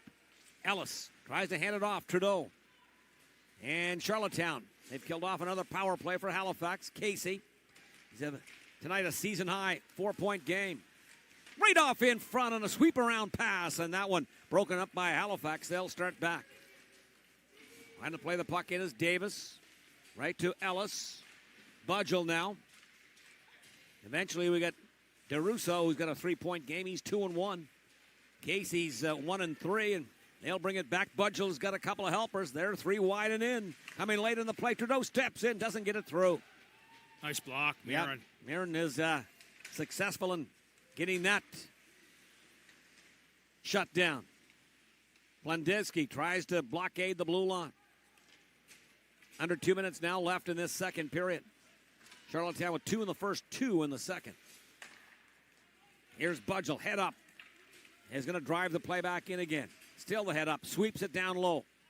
Into the corner, Robinson tries to wing it around. Mirren is going to battle Gay. Gay has possession. Through a crowd, stuffs it off in front for Oliver. Coming late, there's going to be Virtue with a shot. That one into the logo of a charging out Alexis Gravel, and he will hold on to shut it down with 90 seconds left here in the middle frame. Well, just another good start to the second period for the Halifax Mooseheads, and they can't find anything on the scoreboard. They had a good start in the first period, and they had a good first 5 minutes here in this second period before the Islanders kind of found their bearings, killed off a penalty. But Colton Ellis is up to doing Colton Ellis' tricks here once again here tonight. Islanders, Sabino shot 8-1 at one point earlier in that second period. That one shot went in. And one shot went in. Right now, 23-17 in favor of Charlottetown. Through center ice, Sam Oliver tried to freelance with it. Ben Boyd so strong on the puck. Man, is he is a physical specimen 17. here. Yeah, he is a force here. He doesn't let up on any potential physical play, I'll tell you that. If the hands aren't working, the shoulders are. Yes. As they say, he's, as Mike Babcock would say, what is he? Size, was he 6'2"? Yeah, can't teach it. Yeah, you can't teach. He's 6'3", 204. He's 6'3", 204 every game, whether the legs are going or not. So this one all the way back down to the goaltender, Ellis, 41.5. Left in this second period. Again, 1,000 here tonight, enjoying their, for the most, their first viewing of the Islanders post-Christmas. This team sits second in the queue overall, 17-4. Have lost 2 at home in the last week or so to these Halifax Mooseheads and the Cape Breton Eagles, who will be in town on Saturday night. Drifted all the way back down again. There's Gallant with Elliott to the front of the net. Cannot get him the puck. Again, we've got Kieran Gallant. He's having a strong rookie campaign as well for the Islanders. Elliott, he is going to be roped up and knocked down, and now we've got Bobby Orr down that left wing for Zach Jones. They battle off the corner. It rolls to the side of the net. Isles up by 4, and Cormier is going to drift it all the way back down to our right. Play will continue on. That will be the period as the Halifax Mooseheads are being outscored in the second frame 2-0. They were outscored 2-0 in the opening period as well. Charlottetown with 12 shots for a 2-period total of 23 after 40. And Halifax, which at one time were leading the Islanders 8-1 on shots on goal in that second period, they end up with 10 in total. So after the quick start, only 2 shots the rest of the period. So after 40, Halifax with 17. So 23-17 Islanders, their favor. Islanders with 4 goals in the game. Plondowski, DeRusso with a couple, and as well Casey with 1 as well. Just a strong 40-minute effort by the Charlottetown Islanders. Corey Arsenault. Islanders, thank you for your cooperation.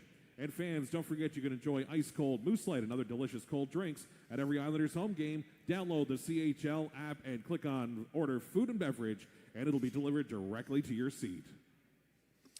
All right, welcome back to our second intermission. Our Forever Healthy Player of the Period is Charlottetown's own Thomas Casey. And Tom, a big game for you through 40 minutes, a goal and 3 assists.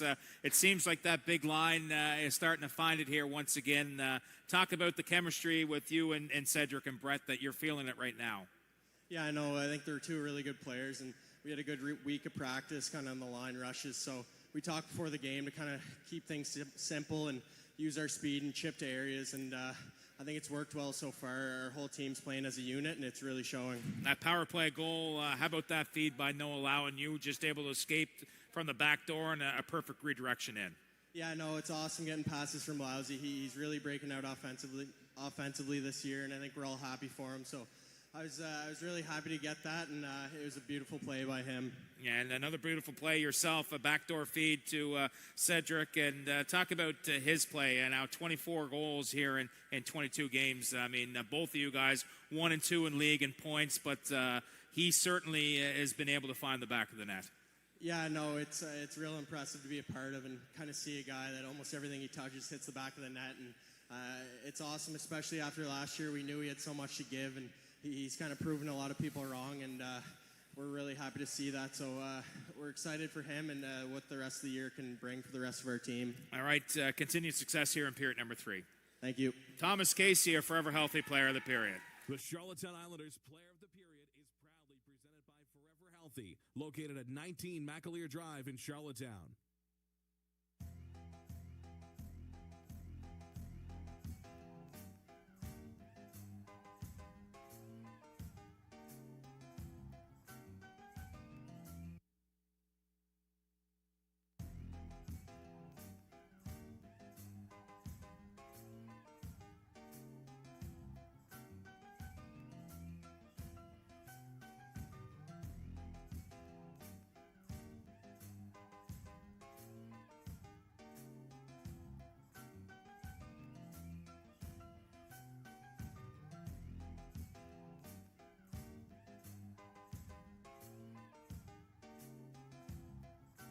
Well, ladies and gentlemen, Discover Kia is proud to introduce the all-new 2021 Kia Sorento.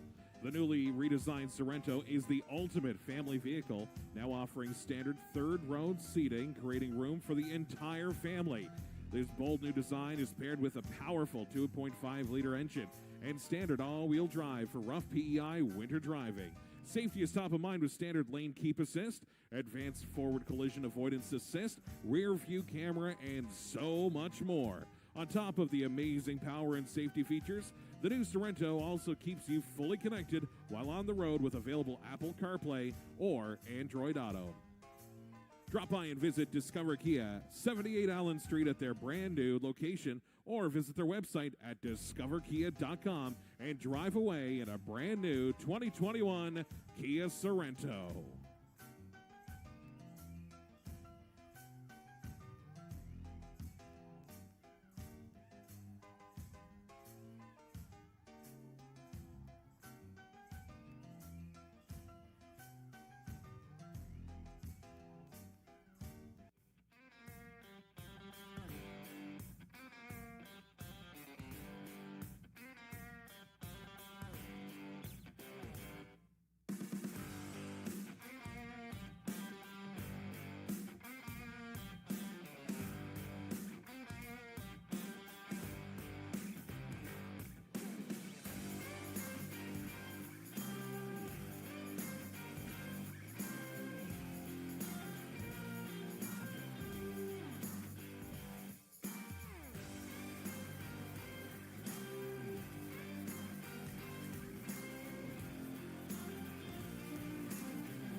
Game all the way home. Download the latest apps and share and share and share your photos. Get a mobile plan that puts data first, starting at only $40 a month.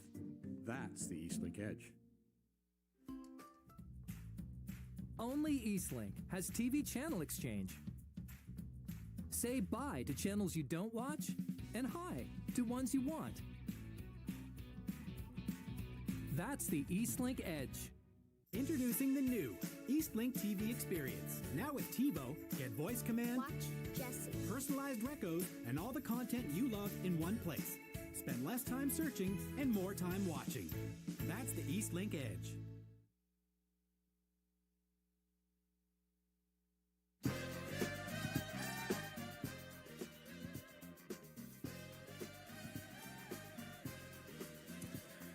All right, welcome back to our second intermission as we take a look at the second period scoring summary. The Islanders leading by a score of 2-0 after 20 minutes of play. And early on in that second period, the Moose at one point out shooting the Islanders 8-1, but the Islanders find their feet on the power play. 5 minutes in, Thomas Casey, a beautiful redirection in front off a pretty pass from Noah Lowen.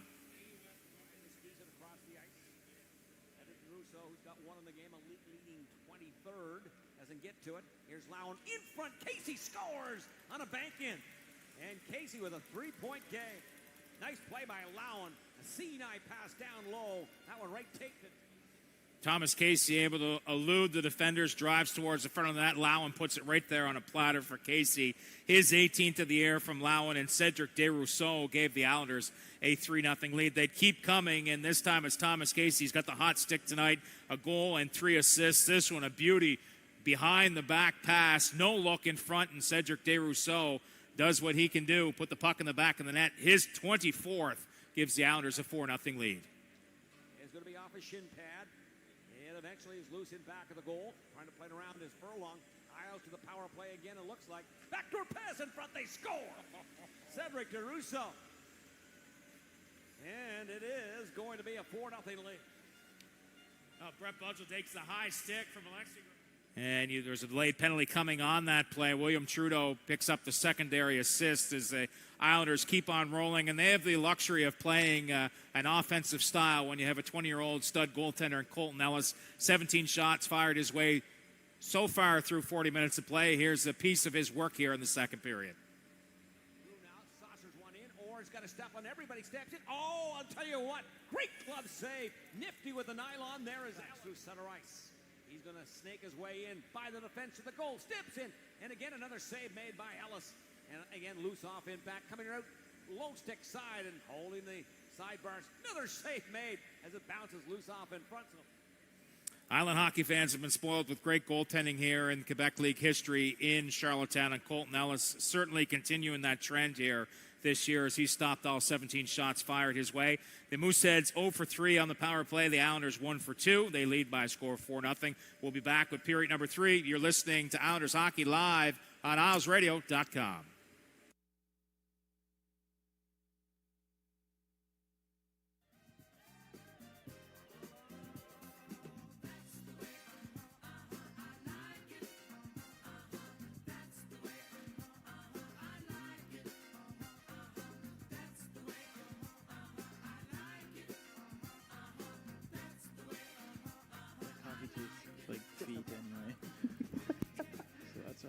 Welcome to this edition of Inside the Isles. Dave Northcott here with you, as always, joined this time by fifth-year goalie in the QMJHL, St. Louis Blues prospect, first year with the Islanders, Colton Ellis. Colton, thanks for taking a few minutes here to chat.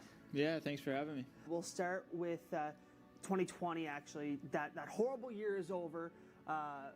We're done with it. We're on to vaccinations now. But the Charlottetown Islanders had an awesome start to the 2020-2021 season, and you were a big part of that. You were setting records with the amount of games that you won in a row. To start your career with the Islanders, it was insane. Looking back at that first part of this season, talk about that introduction to Charlottetown and how the team has done so far. Yeah, I think obviously it's no secret that we had success right off the hop. I think it just stems from everybody knowing their role and everybody buying into the systems that the coaches are giving us. And we have a great group here, and everybody gets along really well, and it definitely makes it a lot easier to go out and fight for the guy alongside you if everybody's a close-knit group like we are. Yeah, and this is like I mentioned off the top, your first year with the team, and it's great to see that you guys are already bonding as a group so well with yourself in that mix.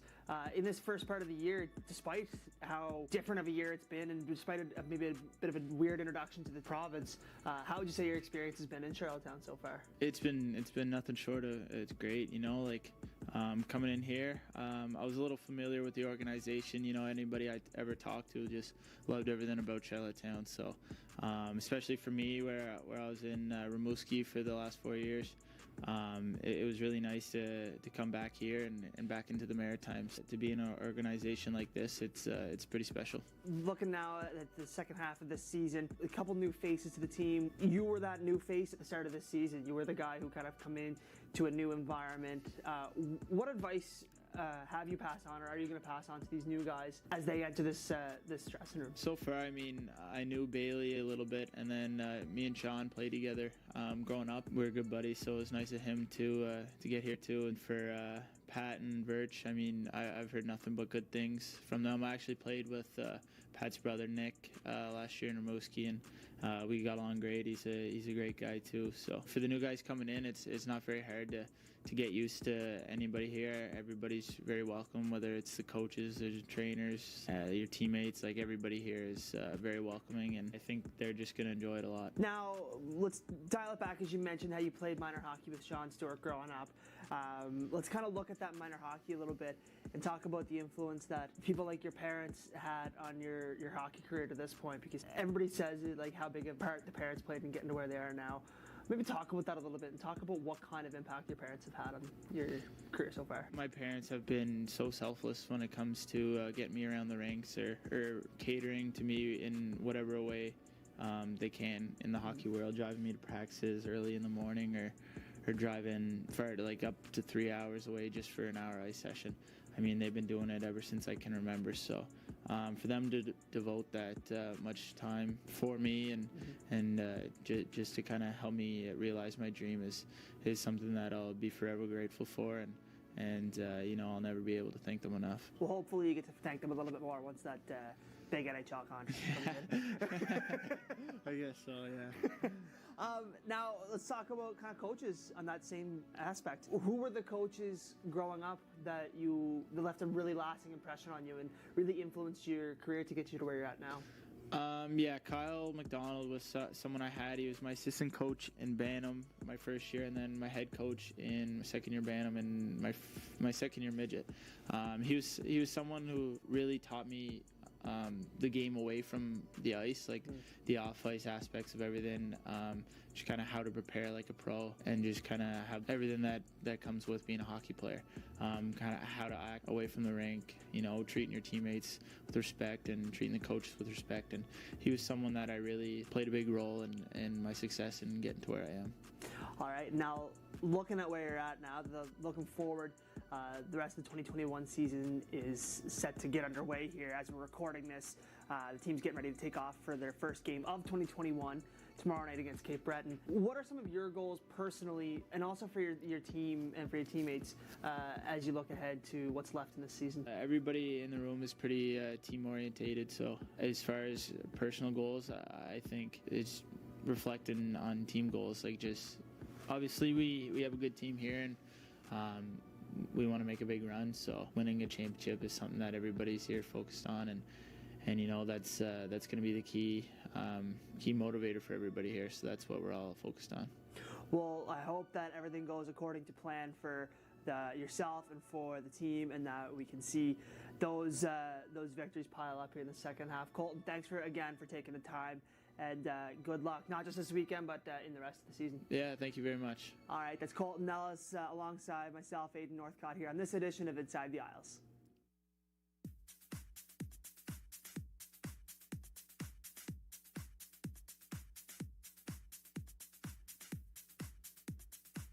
Take a CHL app and play along with another round of Isles IQ Trivia brought to you by the Charlottetown Mall. We'll get right into it with our first question.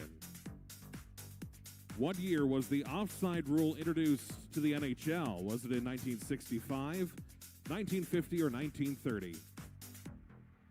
If you locked in with 1930, you'd be correct. Number 2, who was the youngest NHL captain to ever hoist the Stanley Cup? Is it Sidney Crosby, Jonathan Toews, or Scott Niedermayer?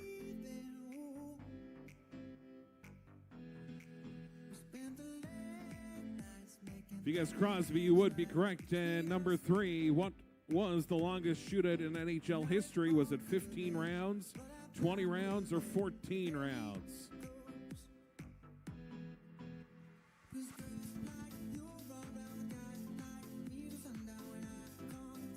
Correct answer is 20 rounds. Somebody that played along is going to be winning some swag courtesy of the Charlottetown Islanders and the Charlottetown Mall with Isles IQ Trivia.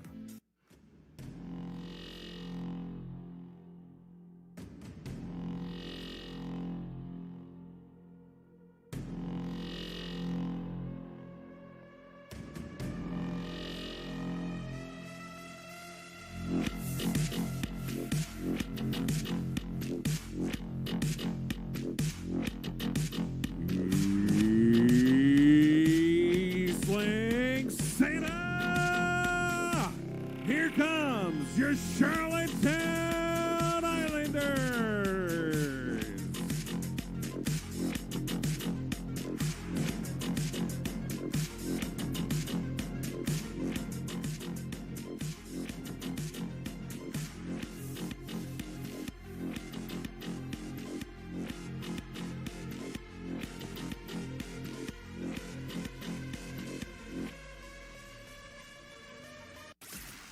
This period proudly presented by Domino's.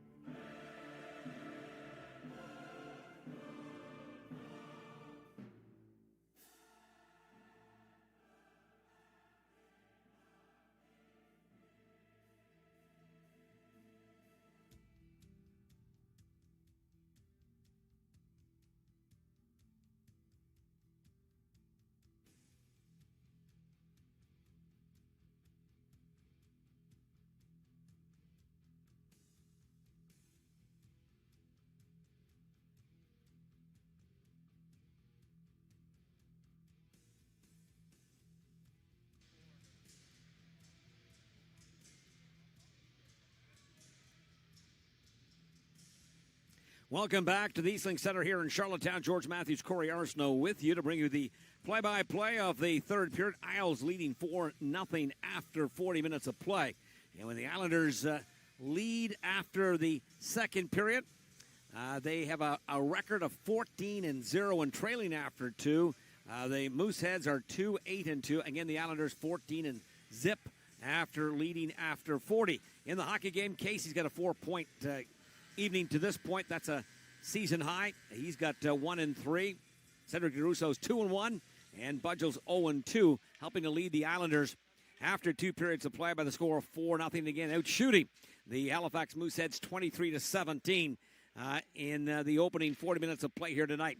These two teams, as it's curled all the way back around, it'll be all the way back down to our left, where icing will be the call. These two teams will meet for a 10th time this Friday night again back at the Eastlink Center in Charlottetown. Islanders in the first 8 are 6-2. Look that they potentially could get a win here tonight as well, as they are up by 4 after 40. But again, on Friday night, they'll be back to face the Charlottetown Islanders, and the Cape Breton Eagles will be in town on Saturday night, and they have created some hardship for Cedric DeRusso and Colton Ellis this season, breaking streaks. DeRusso for his consecutive game-scoring streak, and the winning streak of Colton Ellis at 12 as well just a couple of weekends ago. So they've had some success against the Islanders to this point of the season as well. They'll be in town on Saturday night here in Charlottetown. As the Islanders again in off that end wall will try to crank it around onto the stick of Kieran Gallant.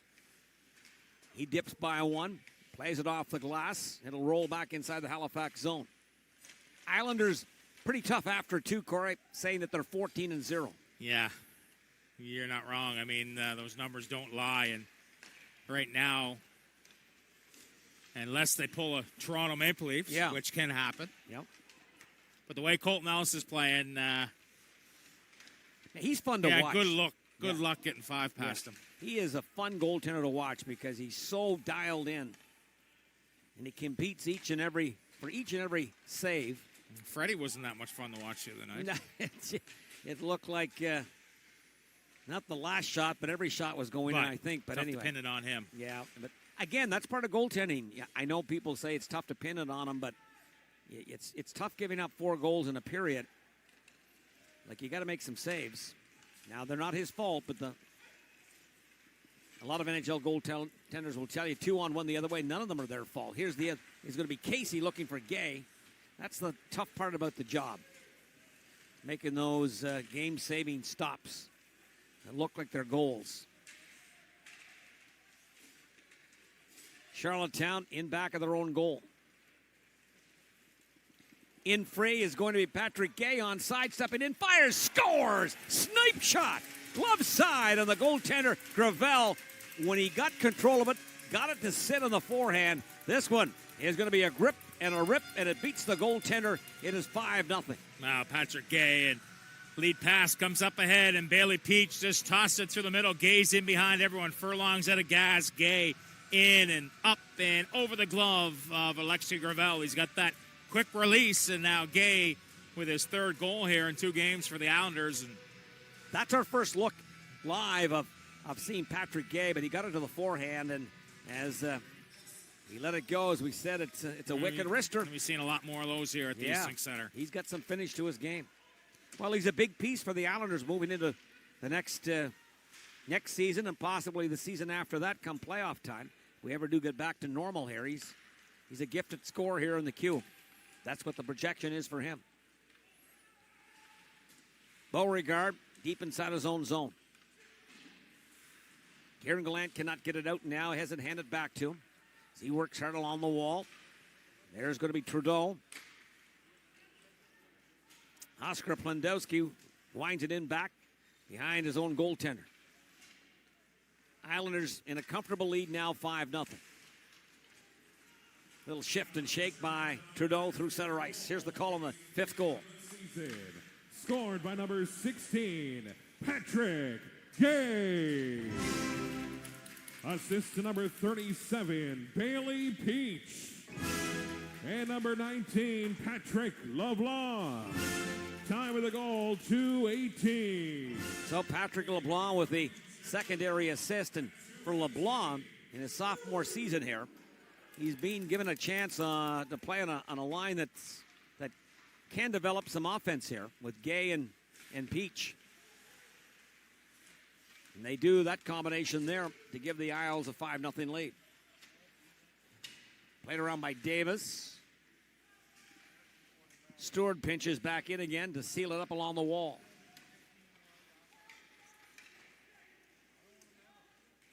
Drifted all the way back down. Icing will be the call against the Halifax Mooseheads at the 4:03 mark.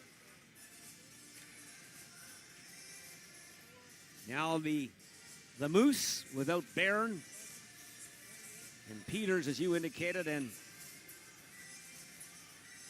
Cameron Wynot.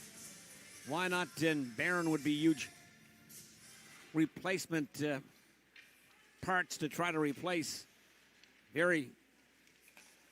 as a combination, a very good D setting in the queue.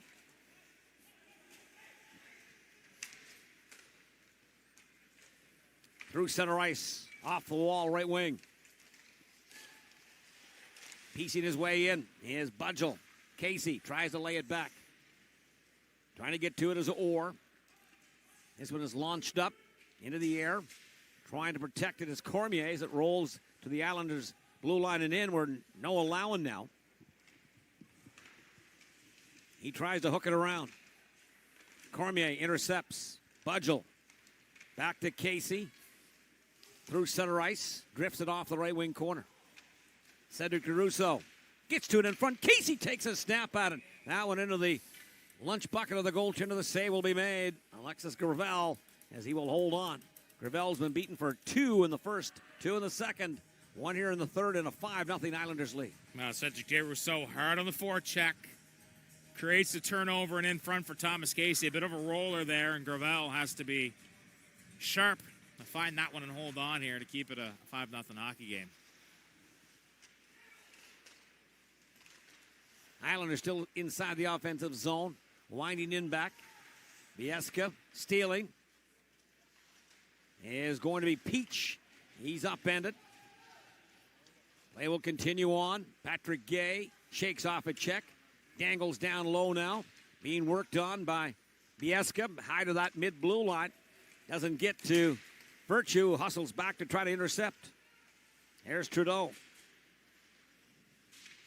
Tries to give it a little clear up off that left wing, and it'll come to center ice. Horvath hammers it back in again. Trudeau wheels and winds inside his own blue line. As the puck is parked free, there's no question that players in the queue are going to get a level of scrutiny and evaluation that a lot of other junior players are not going to get this year. Teams will get a good feel of what these young players bring to the table almost every night. Down that left wing, driving in, Horvath snaps it. Knocked aside, and it'll play by Ellis, and we've got the play blowing down. We'll be back. 13:48 left in this third period. Isles holding on to a comfortable 5-0 lead. Back on the other side, you're watching, listening to Farrell Ford, Charlottetown Islanders hockey.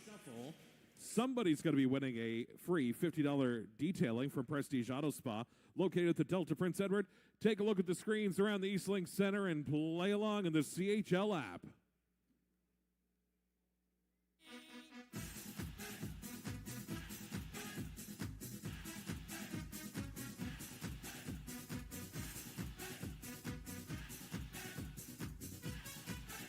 All right. Feel free to yell it out if you want to give somebody else a little help here. Somebody's going to be winning with Prestige Auto Spa. Is it under number 1, 2, or 3?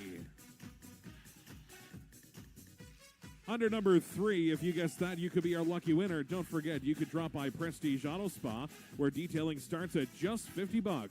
Book your appointment today. The winner will be contacted by email.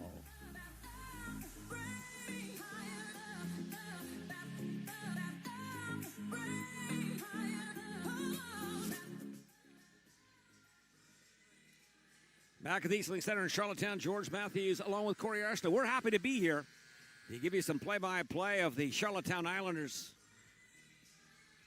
strong season to date, as they are second overall in the Quebec Major Junior Hockey League. And no matter where you're watching tonight, thanks for taking the time to follow the Quebec Major Junior Hockey League. Here's Kieran Gallant. Stick handles inside, made 5-hole. And this one is going to skip down low, and Gravel is going to seal it up, holding on. But again, family, friends, junior hockey fans in the province of Quebec, throughout the area of Atlantic Canada, or wherever you're tuned in tonight, to either listen or watch the broadcast. Thanks for taking the time to follow the Charlottetown Islanders. Are off to just a terrific season here. Looking like they'll pick up their 18th win here of the season tonight. Time still left at 13:35. But the way that the Islanders are playing here tonight, they look like they are a tough obstacle for the Halifax Mooseheads. Jason Horvath right now kind of got ridden in there by Drew Elliott, a finished check, and Horvath's had a rough night tonight. I mean, he competes, but right there, just slow to get back up. And for the Moose side, they hope that he's all right. And they've certainly missed the number 1 and 2 defenseman here tonight. There's no doubt about that when you've got Cameron Wynan and Justin Barron. Barron put on a show here for you and I, and nobody else was basically in the building on that night here a couple of Wednesdays ago. That was dominant. One of the best we've ever seen. It was his puck, and it was his game. Man, he looked good. To the left of the Halifax goaltender, Gravel. Sam Oliver tossed out. Ben Boyd will reset in again. Patrick LeBlanc out. Seeing some ice time on a couple of lines here tonight. Curling in back. Furlong will tap it outside of his own line. Elliot Denoyer now tries to dangle by one. This one is going to be a triple hopper to the goaltender. And just at the front step, it'll be shut down by Colton Ellis, who will again seal it up. Get in front of his 18th shot of the game. Ellis with just a terrific year, as we talked about in the pregame. It's 13-1 in the season. Goals against average 1.93. Yeah, and with the exception of that 5 goals last time Cape Breton was in, his numbers have been stellar. Not too many blemishes on the radar. That was the one, and the Islanders are down 3-0 in that first period, and you talked about the record breakers. The Eagles are, and rightfully so. They compete. I mean, for Cedric, that was probably the toughest more than anybody else. You're so hot, you're off for 70 days, and you come back in, you got to score a goal to continue your streak. And he nearly had the empty net, if it not for Connor Trenum, who I love his compete, dove out and got a piece of it. But I felt bad for DeRusso because he stayed here all during the Christmas break to try and stay focused on what he was doing. Now trying to steal again. DeRusso wins, scores! My goodness, I'll tell you what. He doesn't feel too bad. Yeah, static in the attic. Up top, I tell you what, just far down on that blocker side. And electric shot by Cedric DeRusso as he just a wicked wrister again. Lets it go. And Gravel butterflies. He goes down. Shot goes up top. 6-0 Charlottetown. And that is a goal. Yeah, turnover once again. Mooseheads try to go through the middle, and it's turned over. And DeRusso steps in, blocker side of Alexei Gravel. And hat trick. Hats on the ice, a few. And for the Moose, right now the bus can't really start fast enough. But the bad news is they got to come back across the bridge for COVID testing again on Friday. But hey, they've dished a few of these out. And they'll be dishing a few of these out again in the near future. Yeah, it's always a cycle, and that's what Halifax is in right now. And again, Wynan and Barron are big losses here.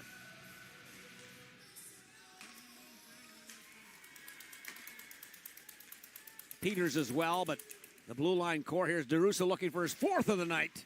And so we have DeRusso and Casey with 4-point games. Season highs for both players. Back down that right wing. Biesca tries to drift it off in front. Here's Lowen. Dips by 1. Slides the puck around. Hopefully at some point we're going to see Moncton and St. John and Bathurst this season. I agree.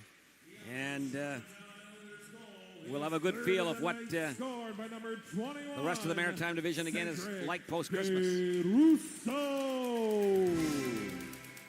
unassisted. Time of the goal, 7:15. 7:15. DeRusso, unassisted at 7:15.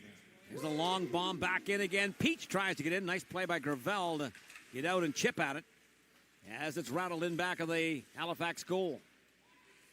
Left corner feed. Isles again. Stepping in Stewart. It'll come loose. Murin doesn't get to it. Peach.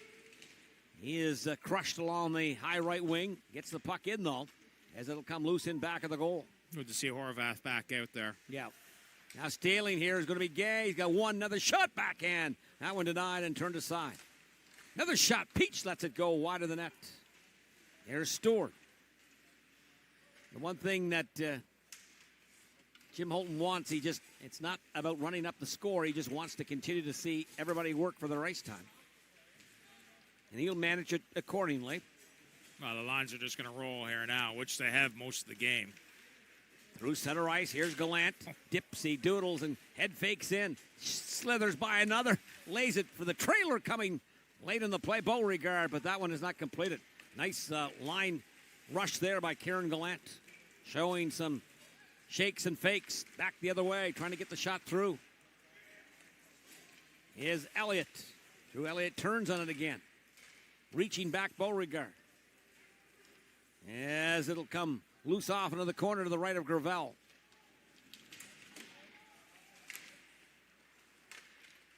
Still bouncing loosely. Sent up off that far side by Domingue. Here's Trudeau. In back. Isles again now. 2 in the first, 2 in the second, 2 here in the third. And they're up by the score of 6-0. Horvath. Along the board side. Gay. Sealed up. Robinson. It's flushed free. Across the ice. Lowen tries to find a lane. There's a comebacker off the end boards. Boyd. He doesn't lose many board battles, I'll tell you that. Turnaround pass. Looking to bring it back high to the left point. Tremblay. He's going to spin off of one and then drifts the puck back inside the Halifax zone. 9:15 left. Horvath. In back. Lowen punches it off the right wing glass outside of the Halifax blue line. Furlong tries to hack it back in again. Laid off in front. Braden Virtue now. His pass up through center ice. Davis has possession. Back for LaRue. Here's Davis. Line change for Halifax. Swan tries to bust in. Budgel protects, and the puck will roll to the far right wing boards. Islanders at their own blue line now. Back to Budgel on the gift pass there by Casey. Here's Cedric DeRusso. In back. He'll hustle for it. But it'll be Davis who will take possession for Halifax for Jones. Lays it off in front of his own goaltender. Davis again. That one sent to center ice. Intercepted by the Islanders. They'll dump it back in again. Stealing. Charlottetown's Budgel looking in front. There's LeBlanc. Second kick at the can. First save made by Gravel. As it rolls into the far corner. The one guy that wants to compete here, of course, is Gravel. Because he's got a lot on the line as well. As he tries to move his career through. There's a shot towards the net by Swan. It's wide of the cage. And there are scouts here tonight, as you know. So the attitude and effort is measured all the way through here. You don't always measure just when you have the lead, but also what type of character is shown when you're behind. It's laid in back of the net by Carr. Halifax again regroups. They try to bring it back. Stewart. Stiffen of the play is Foston. Offside will be the call against Halifax. 7:16 left. We'll take a break. Back in just a moment. You're watching, listening to Farrell Ford, Charlottetown Islanders hockey. Fans, please remember that you are not permitted to leave the arena until your section is announced. Groups will be announced by their entry time following the Mooseheads 3-star selection. Thank you for your time and patience, and we hope you enjoy tonight's Charlottetown Islanders game. Introducing the new EastLink TV experience. Now with TiVo, get voice command, Watch Jesse. personalized recos, and all the content you love in one place. Spend less time searching and more time watching. That's the EastLink Edge. Say hello to EastLink's new TV experience. With TiVo, it's easy to find what to watch. Just say movies from last year, show me on demand, or launch YouTube. Spend less time searching and more time watching. That's the EastLink Edge. EastLink Community TV brings you closer to what's happening in your community with content you won't see anywhere else. More coverage of local sports, more community events that bring people together, more of the cultures that make our communities so rich. Stories about real life in our communities, available exclusively to EastLink TV customers. Local TV, produced by community volunteers, designed Here to at the EastLink Center, George Matthews, entertain, Corey and Arsenault with you inspire. again. Thanks for dialing us up and tuned in tonight as the Islanders trying to pick up their 18th win, leading Halifax 6-0. With the game in hand here now, looking to wind this one down and just do the right thing, work hard, leave injury-free as the puck is loose in back. Davis edges it off the left wing boards, cut off at center ice by Plendowski. There's going to be Stewart. Back for Oscar Plendowski again. Charlottetown regroups. Drilled back in again by Beauregard. Elliott into the left wing corner. Still working the stick, trying to rake it free. Another attempt off the yellow kick plate. Horvath. He nips and tucks his way in back of the Halifax net. Reloads, and here he comes. Tape to tape through center ice. Dumais tried to take possession. Patton back for Horvath. Bounces it in front. Loose to the glove side, but it'll be Doug Frey. Here comes Charlottetown bringing it back 2-on-2. Here's Patrick Gay. He is going to try to find a man coming late. There's Boyd with a shot. That one off the side of the net. As that was on the back end of the play by Gay. Let's see now. We got Oliver and Liam Payton jostling with one another in front of the Halifax net. Here's Boyd. Again, it'll be hacked back in again by Charlottetown. Under 6. Gay and Budgel combining near point. Virtue for Trudeau. Tries to knife one off in front, turning, trying to get to it as DeRusso. He battles hard as it'll come loose. LaRue for Halifax. Head control, but it eventually will be cleared by Halifax up off the right wing boards beyond the reach of Orr with 5:17 left. And we'll have the face-off coming about with Charlottetown up by 6. We will be, again, right back with you. Isles up by 6-0. You're watching, listening to Farrell Ford, Charlottetown Islanders hockey. 468 I-1100468. You can claim your prize at the Islanders Team Shop Monday to Friday between 10 a.m. and 4 p.m. All winning numbers will be posted on the CharlottetonIslanders.com website. Following the game, and all prize winners will be listed once the prize has been claimed. The Domino's 50-50 number, once again, I-1100468.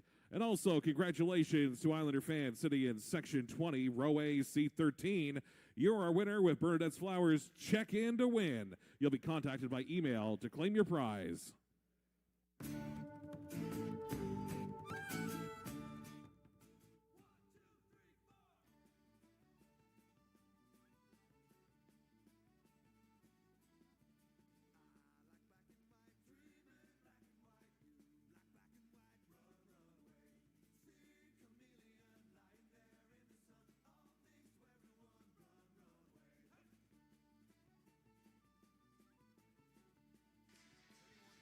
So time winding down on this one as the Islanders up by 6. Puck drop to the right glove side of Alexis Gravel. Budgel, DeRusso. Casey as well, Trudeau and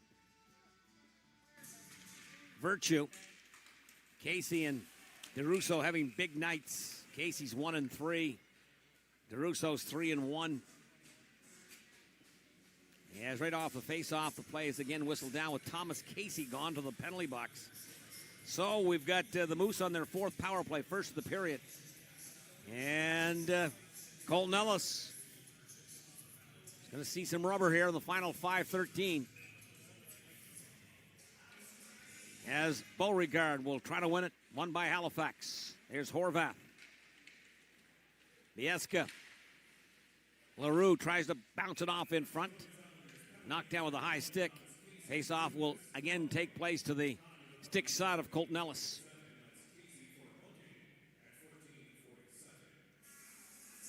Halifax back in here on Friday night. Cape Breton on Saturday.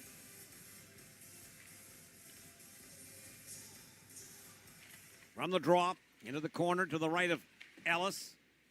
Rattled up high, kept in off that left point by Horvath. Goes cross point for Jones. He navigates with it. Off the middle blue line, Horvath, top of the left circle. Trying to get it is Bieska down low, right off in front. They try to jam it. It's going to be broken up. And we've got another penalty being called here, it looks like. And it's going to go to the Charlottetown Islanders. They're going to be down 5-3. It'll be unfortunate here for Colton Ellis as they will kill off seconds. Stewart is going to touch it up. And we've got a 5-on-3 for the Moose as they trail 6-0, 4:31 left. And they'll be on the two-man advantage for 1:18.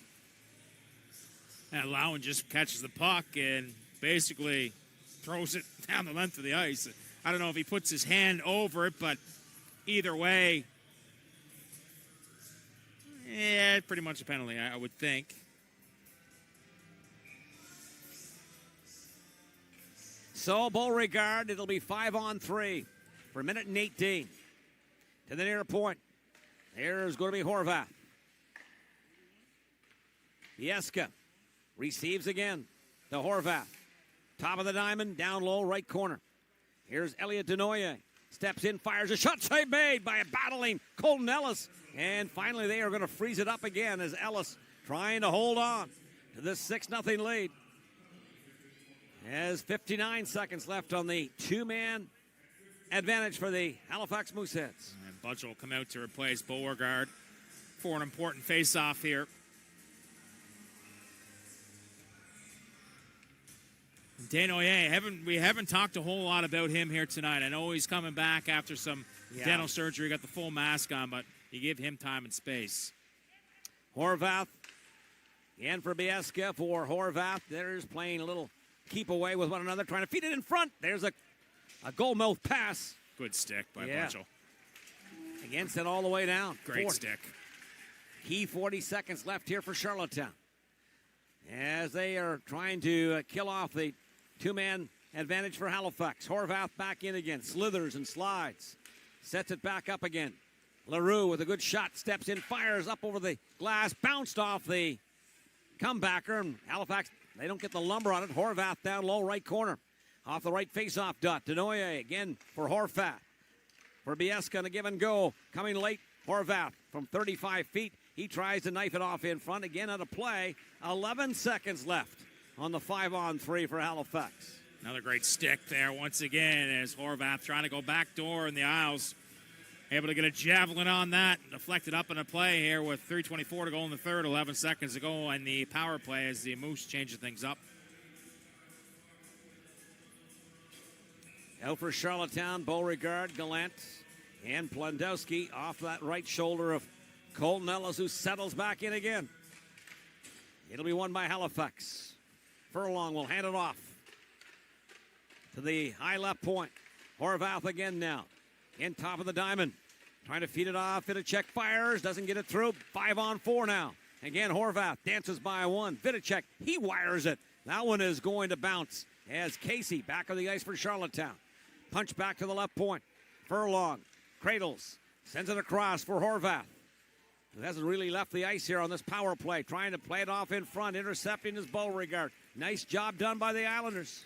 1:18. They had a two-man advantage in favor of the Halifax Mooseheads with the Islanders leading 6-0. Horvath.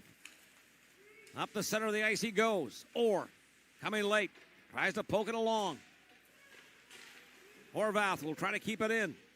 As it'll be Virtue back for Horvath on a giveaway, stepping in. Vidicek tries to stick handle right off in front, and this will be airmail back to center ice on the clear down by the Islanders as the power play has expired for Halifax. Or right back in again, back to 5-on-5 play. Here's a curling up high. Bobby Orr down low, right corner. Vidicek for Halifax. Tries to hand it back. Demay pushed off the puck. Here's going to be Tremblay. Felix Tremblay, and we'll get some assistance, and all the way back down again. Play will be whistled down. 1:56 left on the time clock. Islanders doing a great job for a minute and 18 on the two-man kill, and then finished off the rest. But nice job done defensively by Charlottetown. And just sticks in lanes, and a 5-on-3, you hope that you're able to thread that. And twice the Moose tried to go backdoor, and twice the Isles were able to get sticks in to interrupt a backdoor one-timer. Patrick Gay is going to zip block up his man. It's the little details in the game. Yes. The game is about little details. Here's Peach back in the right wing. Snow Snakes, down he goes. Getting to it is LeBlanc. Back to the middle blue line for Cormier. He drains it down low. Battling hard. Now ending up with it is going to be Patrick LeBlanc. Right off in front. Ah, boys, I don't know. Gay, he doesn't get it buried, whether there's a save or not. As we've got a clear out. Again, it's Cormier trying to run a little interference with it. Backing it up is going to be Lucas Cormier for Casey. He in turn now, there's going to be Cormier. Winds in behind his own goal. 71 seconds left. 6-0 Charlottetown. Through center ice, it'll roll free. Again, picking it off is Cormier. Coming in relief is Budgel. He leads the attack back in again. 1 minute left in regulation time. Budgel steps in. That one off the mask of the goaltender, Gravel. As they scrum it off in front. Look to send the puck to center ice defensively. Nice play by Plendowski. As he's back deep in the center ice area to intercept the play. Orr tries to move it back in again. Off that right wing, Denoyer. He's going to scuff it down low again. Into the corner. Budgel's there. Tries to play it along the wall. Broken up by Halifax to the near point. They turn it over. Charlottetown will bring it back. Here is going to be a 3-on-3 the other way. Coming late. Here's Trudeau. Steps off in front. Casey fires and scores. 7-0. Casey with a 5-point game. 2-3. Career high for Thomas Casey. And Charlottetown up 7-0. Now Thomas Casey finds William Trudeau. And look at the patience. Trudeau backdoor for Casey, and Zach LaRue slamming his stick in disgust. And the Isles will put the feather on top of a 7-0 win.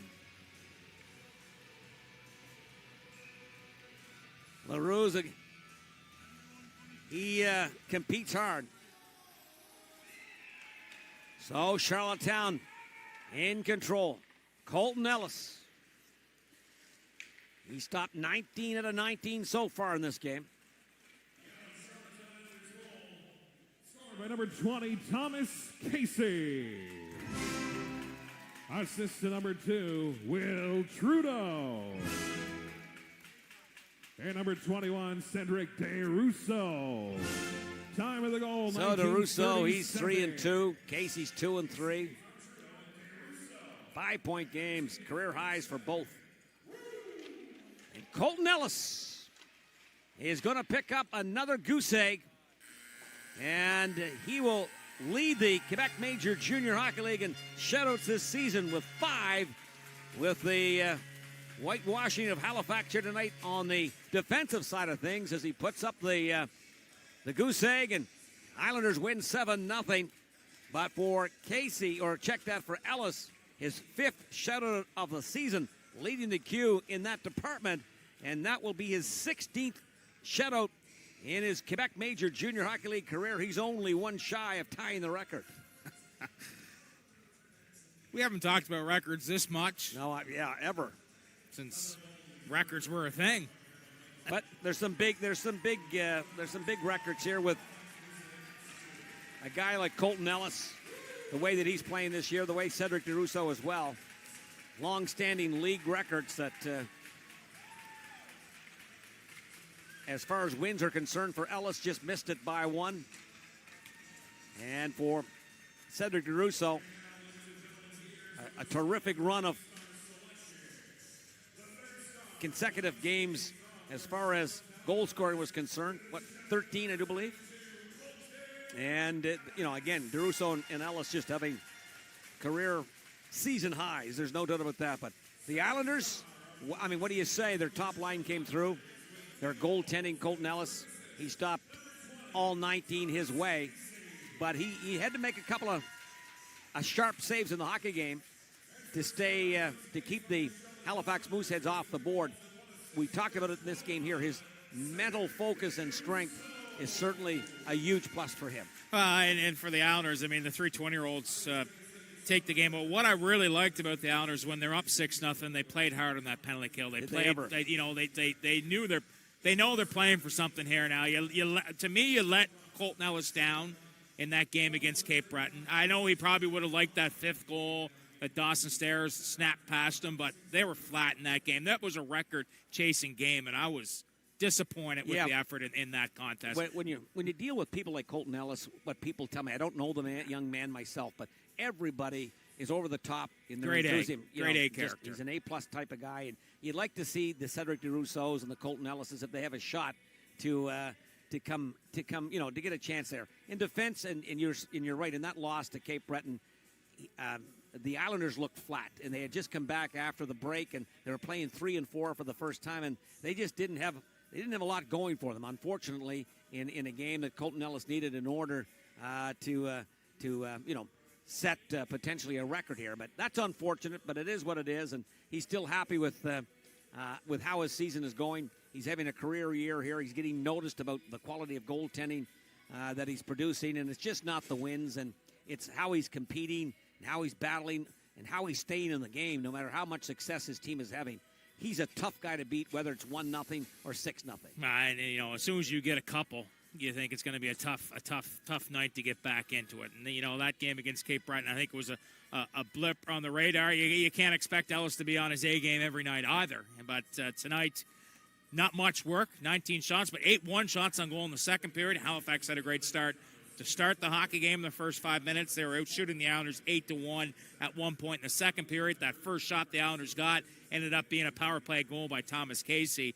And then the Islanders just really wore them out in the third period. Not a whole lot of push late. They're missing their top 2 defensemen. They're missing a top forward in Senna Peters. And when you have a young team, those are huge holes to fill. Nobody replaces Justin Barron. And just wasn't there tonight. And I credit the Islanders. Their top line is rounding back into form from what we've seen before the pause started. And it was Cedric DeRusso, Thomas Casey, and Brett Budgell. Complete dominance went on the ice, and that's what you've seen here once again here tonight. Then you get some secondary scoring when you bring in a Patrick Gay, who all of a sudden becomes a big threat on the second line here as the Islanders, strengthen in the back. You see that shot right there on the glove side of Alexi Gravel. And, this Islanders team, we talked about a week, 2 weeks, 3 weeks. They're going to get better every game, and we've seen that here so far. Patrick Gay is a guy. He's a product and a talent that we don't have. We haven't had a lot of chances to see him, but he's showing us here. He showed us in Cape Breton on Sunday afternoon. He's got a great release, and there's high expectations for this young man for potentially 3 playoff runs here in the queue. Hopefully they would be all with the Charlottetown Islanders. Not necessarily would it be that way, but he's a gifted talent here. He's got value. There's no doubt about that. Yeah, certainly does. And for the Islanders, the top scoring team in the league, continue their torrid pace. 7 more here tonight pushes them to 102 on the season. The other thing, goals against, stays right there at 50 as the Isles improve to 18-4 on the season, dropping the Moose tonight by a score of 7-0. Cedric DeRusso and Thomas Casey lead the way. Cedric with 3 goals and 2 assists. Thomas Casey with 2 goals and 3 assists. 5-point efforts as the number 1 and number 2 scorers in the league are starting to run away a little bit from the pack here. Brett Budgell, Patrick Gay in on the scoring as well. Colton Ellis does his job on the back end, stopping all 19 shots fired his way for his 16th shutout of his career. The Islanders and Moose, 48 hours from now, right back at it again here at the East Link Center. Friday night hockey, game time set for 7 p.m. For Scotty McLean and the Universal Media staff, back in the truck, punching all the buttons here tonight. George Matthews alongside myself. Corey Arsenault bidding you a good evening. I'm going to say afternoon, good evening from the East Link Center in Charlottetown. Thanks for tuning in. Good night. Bonsoir.